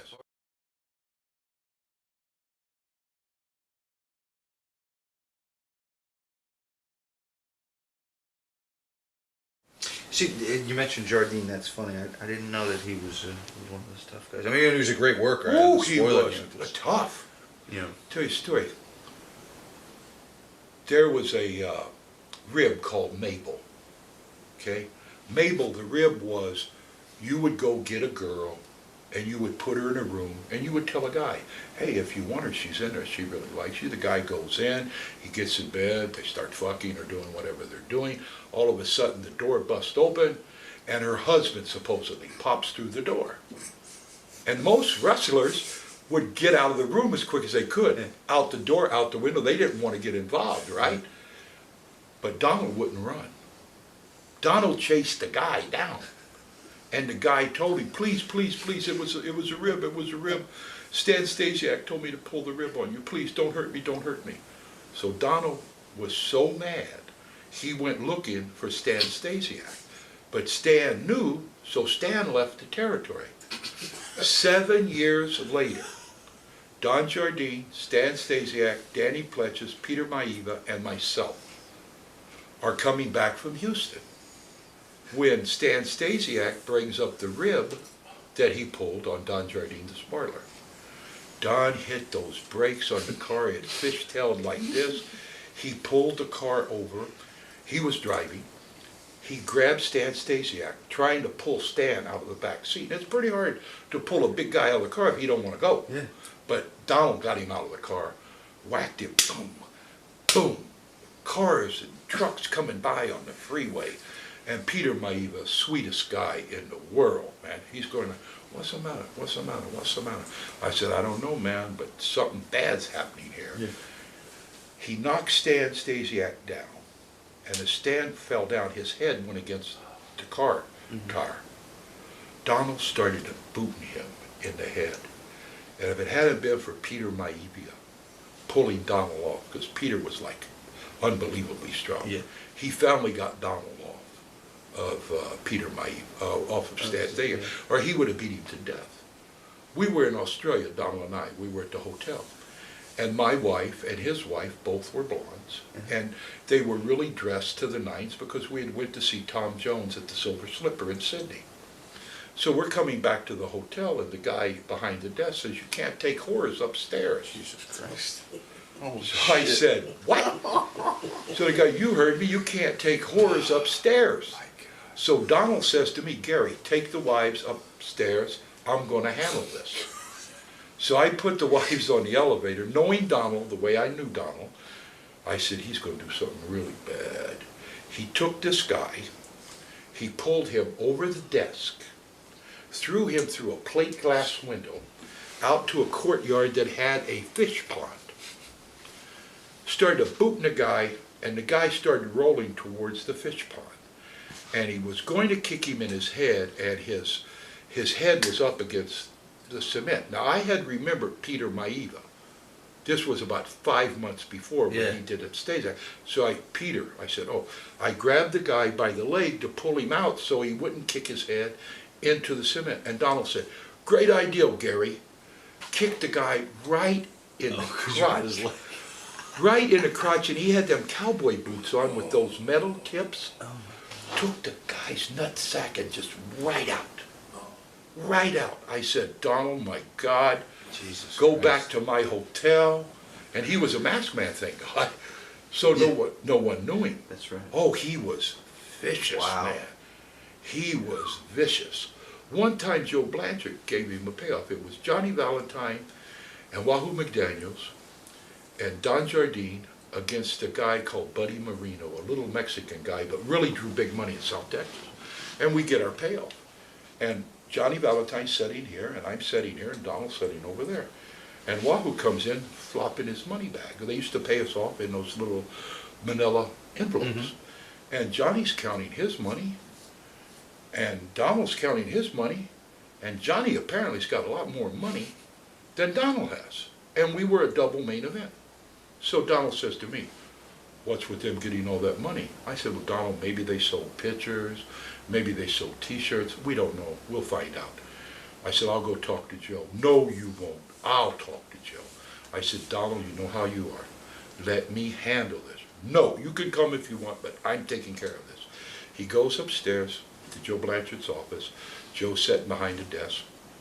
Donald says, you fucked me on the payoff. Joe said, no, I didn't. He said, look at the card, it says double main event.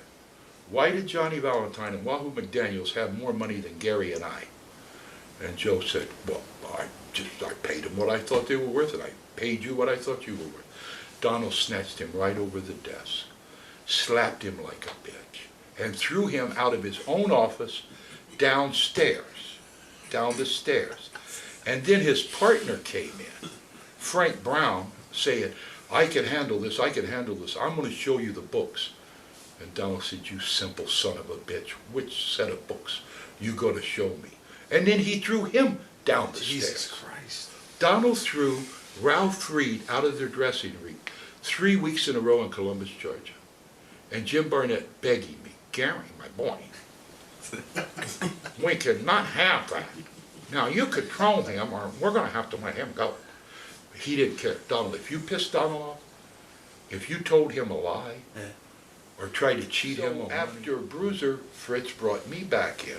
Right. And after I was there for a while, he made a deal with Ken Mantell to bring Ken Mantell back in.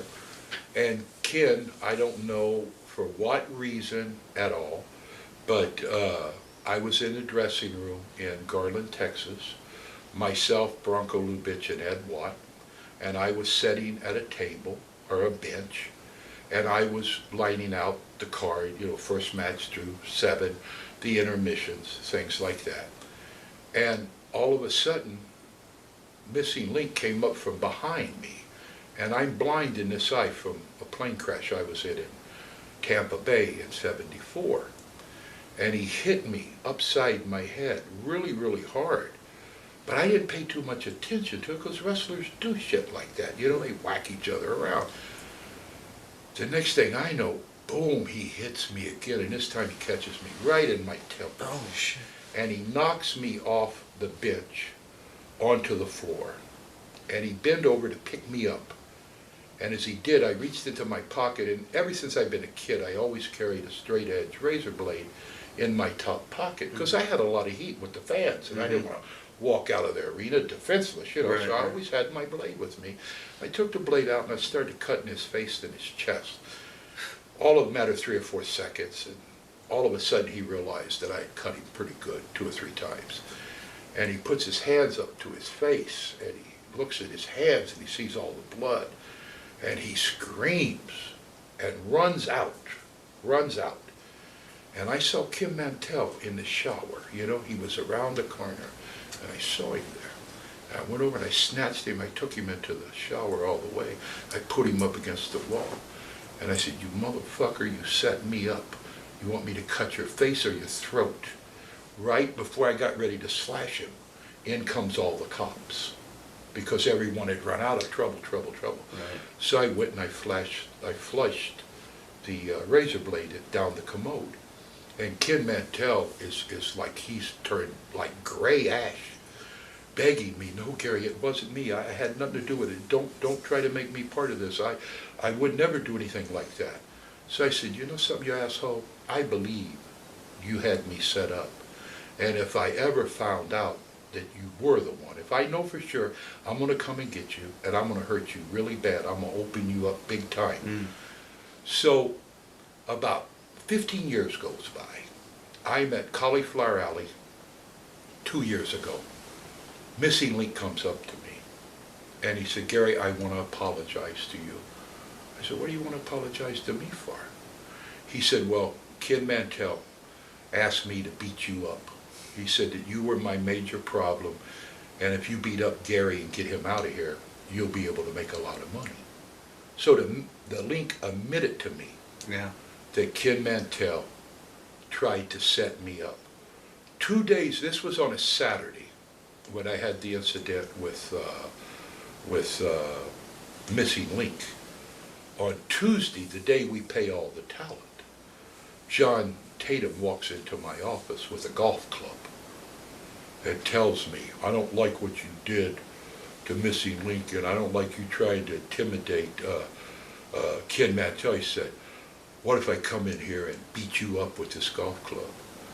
And I just pulled my knife out of my pocket and said, come on, man, you know, take your best shot. I went to an anger management class in WCW, and Dusty Rhodes stood up and said, everyone calls me fat. Can you make him stop?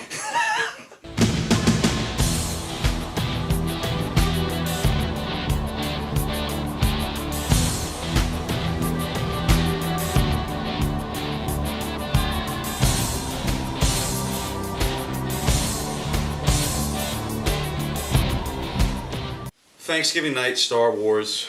We need finishes for all of our matches. So Okay. why don't we start at the top of the card with the six-man titles. No DQ. Road Warriors and Paul Ellering with the six-man titles on loan from Mr. Crockett with the Von Erichs. I would have Kerry take the fall on Paul Ellering with the claw to win back the belts. To win back the belt. See, when you beat Paul, you don't harm the Road Warriors. Right. Okay, Right. that's the most important thing. I have made a deal with Jimmy Crockett that I'll switch the belts to the Garvins so he can take them back to the Carolinas. Okay. Gives his belt more emphasis that it was used in Dallas. Okay. With Rick Rude and Chris Adams, I would probably on that, I'd probably send that through 30 minutes. Because I could bring that back with an extended time limit. I could bring it back with must be a winner. I could bring it back best of 2 out of 3 falls. Many, many things I could do with that. And those two guys, that's probably an angle you can get a lot. Yes, I can follow. mileage See, in. once you have a big show, the worst thing in the world is to go into a big show, draw a huge house, and the next day you have to start all over. Right. And if you don't pick a few things out of the big show that you feel might be interesting to follow, you're in a lot of trouble. You're going to plant some seeds this night Exactly, as well. exactly. Okay, we have the Texas title, Brian Diaz, defending against Buddy Roberts. I would put Buddy over right in the middle. Because we got to remember that Buddy did the lion's share of the losing for the Birds. That was his job. Buddy's job was to drop the fall. So anytime you can enhance him in any way, you really need to do it. Because as good as the Birds were, people after a while get tired of seeing the same guy beat. But if you could put him in a situation and give him some credibility by leaving that night with the Texas heavyweight title, it makes him strong. Bruiser Brody and Blackjack Mulligan, I would use the match, falls count anywhere, loser leave town. I would tape it. I would have Bruiser to go I would have Mulligan to do the job for Brody, and I would send Jimmy Crockett two angles on tape, the Garvins against the Rock and Roll, and Brody and Mulligan, and then Jimmy could take those two tapes and utilize them in his territory and do the same angle that I did with Brody and Mulligan here, because this is Brody's home, send that angle to the Carolinas, and in the Carolinas, which was Mulligan's home, he could win the Loser Leave Town belt from Brody. So there, I'm not only giving Jimmy two things for loaning me talent, angles that are taking place outside of his area, so it makes both titles and both matches more important than they were. And Kabuki and Wahoo, I would put Wahoo over because that's the first time Wahoo's been back for a while. And then Gardy and Kevin, I would have just a brawl, like they typically had.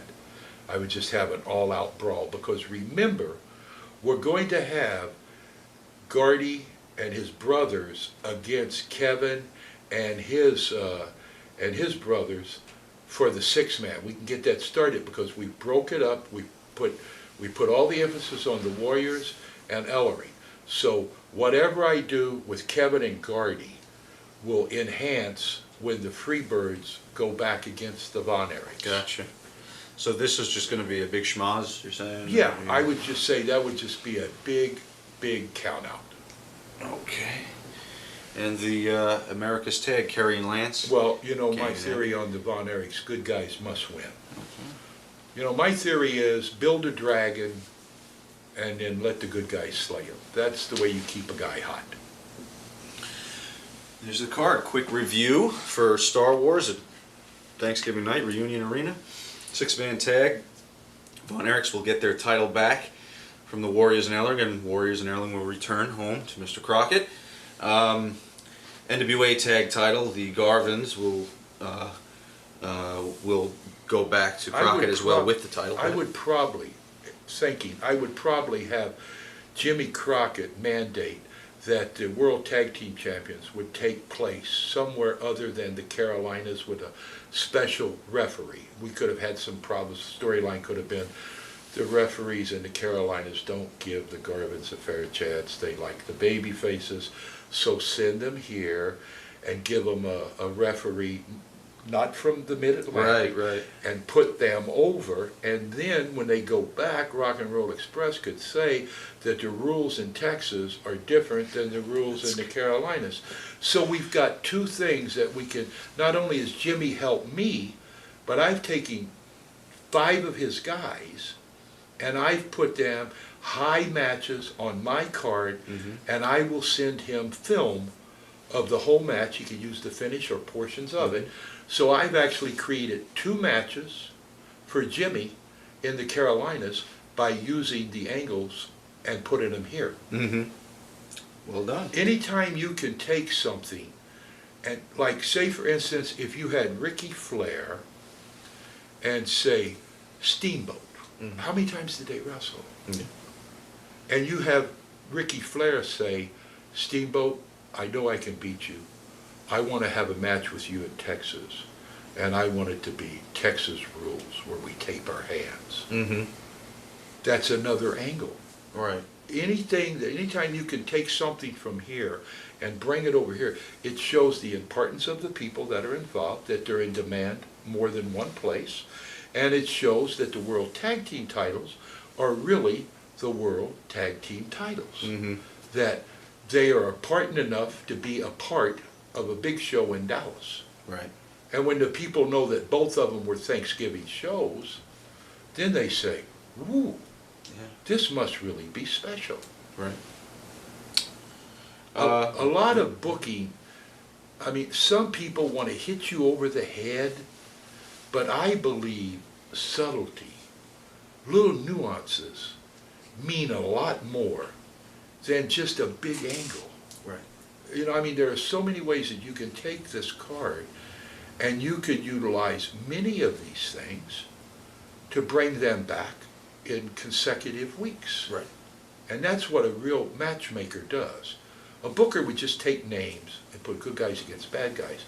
A matchmaker will set different scenarios that people have to overcome to get what they want, like the Von Erichs and the Warriors, like the Rock and Roll and Garvins, and like Brody and Mulligan. Those matches could fit anywhere, and the Kabuki and Wahoo Right. could be anywhere you wanted it to be. Right. Yeah. But now let's be really honest with the fans. If we didn't have the ability to bring in outside talent at that time, because of the things that you and I have talked about that happened, the talent was tired. The luster was gone. But by doing this and being able to bring people from outside, not only do we give new life to the Freebirds, we give new life to the Von Erichs, Right. we give Bruiser Brody a brand new partner, Right. and we take a tag team title match that probably won't mean a whole lot in Dallas, but because we say that it's coming to Dallas because the Garvins don't like the officials there, Yeah. and it's going to be out of the local area, that's what put the meaning on that match. Right. So it's safe to say it was a big mistake for Fritz to cut his ties with the NWA. Oh, I talked to him, I was furious. I said, we have spent the last, since Luthez, saying the importance of the National Wrestling Line, and we were so blatant that we made fun of guys like Bruno and Vern Gagne. I mean, we blatantly said, oh, those are regional titles. Right. Bruno's the champion of New York City. Vern Gagne's the champion of Minnesota. But Ricky Flair, Harley Race, Luthez, Terry Funk, Dory Funk, Jack Briscoe, these guys are legitimate world champions. They defend their belt in New Zealand, in Australia, in Japan, Texas, Florida, Kansas, Portland, LA. And the people, they said, yeah, this guy is the real world's champion. And when Fritz did that, I'll tell you why Fritz did that. When Fritz got Kerry to win the belt from Ricky at David Memorial, him and I had a long discussion. At the time I was in Carolinas with Kabuki, but we came back for that show, which Crockett and Fritz, they helped each other. Well, all the offices did. Bill Watts did, everyone did. And I didn't even know that Kerry was, and I was one of the bookers for Jimmy Crockett in Charlotte at the time. Wahoo, myself, Ernie Ladd, and Dory Funk. Dory Funk was the overseer. I had North Carolina. Wahoo had South Carolina, and Ernie Ladd had Virginia, if I'm right. And I asked Fritz, I said, what are you guys doing? He said, Kerry's going to get the belt. And I said, how long is he going to get to keep it? That was the first thing out of my mouth. How long is he going to keep it? He said, about 2 or 3 weeks. I said, that is the worst thing you can do to this kid. Is after all, David, after Kevin, went through Harley Race, went through Ricky Flair, we used every kind of finish known to man to keep Ricky Harley with the belt. And now you're going to put him over in the middle of the ring, and then in 2 weeks you're going to take the belt back from him. And the business went, whoa. It didn't come back until the one-man gang wrestled Kerry in Texas Stadium. If Kerry won, I got my head shaved. And if Moon won, Fritz would retire and never come around again. And that's what reestablished Kerry. It killed Kerry. And it hurt the territory really, really bad. You know, I mean, being a champion for 2 weeks. Yeah. What do you think happened to Florida when Dusty had it for 2 weeks? If you remember correctly, the territory died, Dusty left and went to the Carolinas. So what was Fritz's reason for? Because they would not give Kerry the title back. That's what it was. Okay. That was the whole thing. I mean, people can tell you anything they want. I was involved, even when I wasn't a booker. I was a consultant. I was privy to everything that went on in World Class. Everything. Fritz and I, even though we didn't always have the best relationship, we worked well together. And he knew World Class was important to me, and he valued my opinion. And I told him in every way I could that this is the worst thing You're doing it out of spite. Right. Because they won't give Kerry, and I loved Kerry, I know him since he was a little boy. Mm-hmm. I was Uncle Gary to all three of the boys. But at that time, Kerry was not capable because of his drug problems and his foot being amputated. I mean, they even wouldn't say that for 5 years after Kerry died. They wouldn't even admit. Did you all know? Oh God, yes, yes. I tell you how I knew. My wife's father was a doctor at John Peter Smith Hospital in Fort Worth. And he knew the guy that built the prosthetic, how you say it? Prosthetic foot for Kerry. And that's how I knew for sure. And one of my last big arguments with Fritz, right before I left the last time with Al and went back to Crockett, I told him the only way to save this place is we must go on TV, admit to Kerry's drug problems, let the world know that yes, he has been busted a couple of times, but the reason is that in the motorcycle accident, Kerry lost his foot. And Kerry does these things to medicate because he can't wrestle on a nightly basis with a stump in a boot. Right. And if Kerry would have went on TV, like I begged, pleaded, argued, fought, and everything, but it was always no, because that'll show weakness. I believe the wrestling fans would say, hey man, so that's what happened. You know, I mean, everyone knows someone that has a drug problem or an alcohol problem or a gambling problem or, you know, running around with women. And the only way you can make it better is to admit and say, I'm going to try to do better. And can you imagine the impact that would have had? Here's a guy that wrestles with a wooden foot. I mean, he would have been, people would have forgave him. Right. But Fritz's thing was, show no weakness. Wanted them to be superheroes. Yeah, and that was over. They had already been superheroes. They had conquered all the dragons.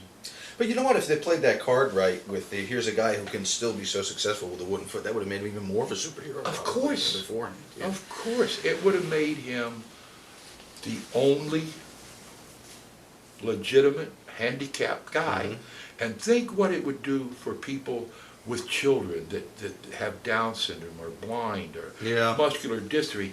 Kerry could say, I can do it, you can do it. Yeah, you can do it, I can do it. You know, I laid the whole thing out. He would not hear of it. He said, you're trying to kill my business. I said, no, brother, your business is dying and dead. It's too late. All right, let's wrap up the rest of it here. Let's go back to the board for a minute. We're going to have Rude and Adams go to a 30-minute draw for the American title. Brian Adiz is going to lose his strap to Buddy Roberts as a thank you for all the jobs Buddy did for the Freebirds. TV title, Brody retains it in the Falls Anywhere match with Mulligan. Brass Knuckles match, Wahoo takes the Brass Knuckles title from Kabuki. Big schmaz with a count out for Gordy and Kevin, and Kerry and Lance remain the America's Tag Champs over Gang and Abby. And this was a little bit of what would have happened in an idyllic scenario in an ideal world. And you know, this was a time in the business with the territory system, like we talked about before, which was an ideal fertile ground for pro wrestling, the territory system. We could help one another. We would share the best of what we had with others. And it was a perfect match. I mean, it lasted what, 50-some years? Yeah. I mean, it was an ideal scenario for this, our ideal world here too. And I want to thank the ideal guest for this series, Gary Hart. Thank you for sharing. And let me your say talents this in leaving, okay? Yeah, sure. Imagine when you're in the National Wrestling Alliance and you need a new booker or you need a new piece of talent, you can call other promoters because bookers have a way of burning out after long runs. Maybe I would burn out in Texas, but I would be perfect for the Carolinas. Maybe Dusty was burnt in Carolinas, but would be perfect from Texas. But when you took yourself out of the National Wrestling Alliance, not only did you lose the opportunity to bring in the fabulous guys that we brought in from the Carolinas, you also had a list of very capable, big-time bookers that you could go to. So not only did he lose his opportunity to get bookers from other places, top talent from other places, that was the beginning of the end. That was the way it crumbled. Yeah. But as long as the National Wrestling Alliance was strong, it was a wonderful thing to be a part of. Right. Well, thank you again. You're more than welcome, and you still look like Johnny Knoxville. And But better looking. thanks. Listen to this. Listen to this. Slathering me with compliments. Better looking than Johnny Knoxville. Dig it. The Playboy told you so. And if you don't believe it, I'll have Kabuki and the Great Muda come blow one side red and one side green, and you'll be in a lot of trouble. And Don Jardine, for Christ's sake. Uh-oh. He'll beat Forget people that. up.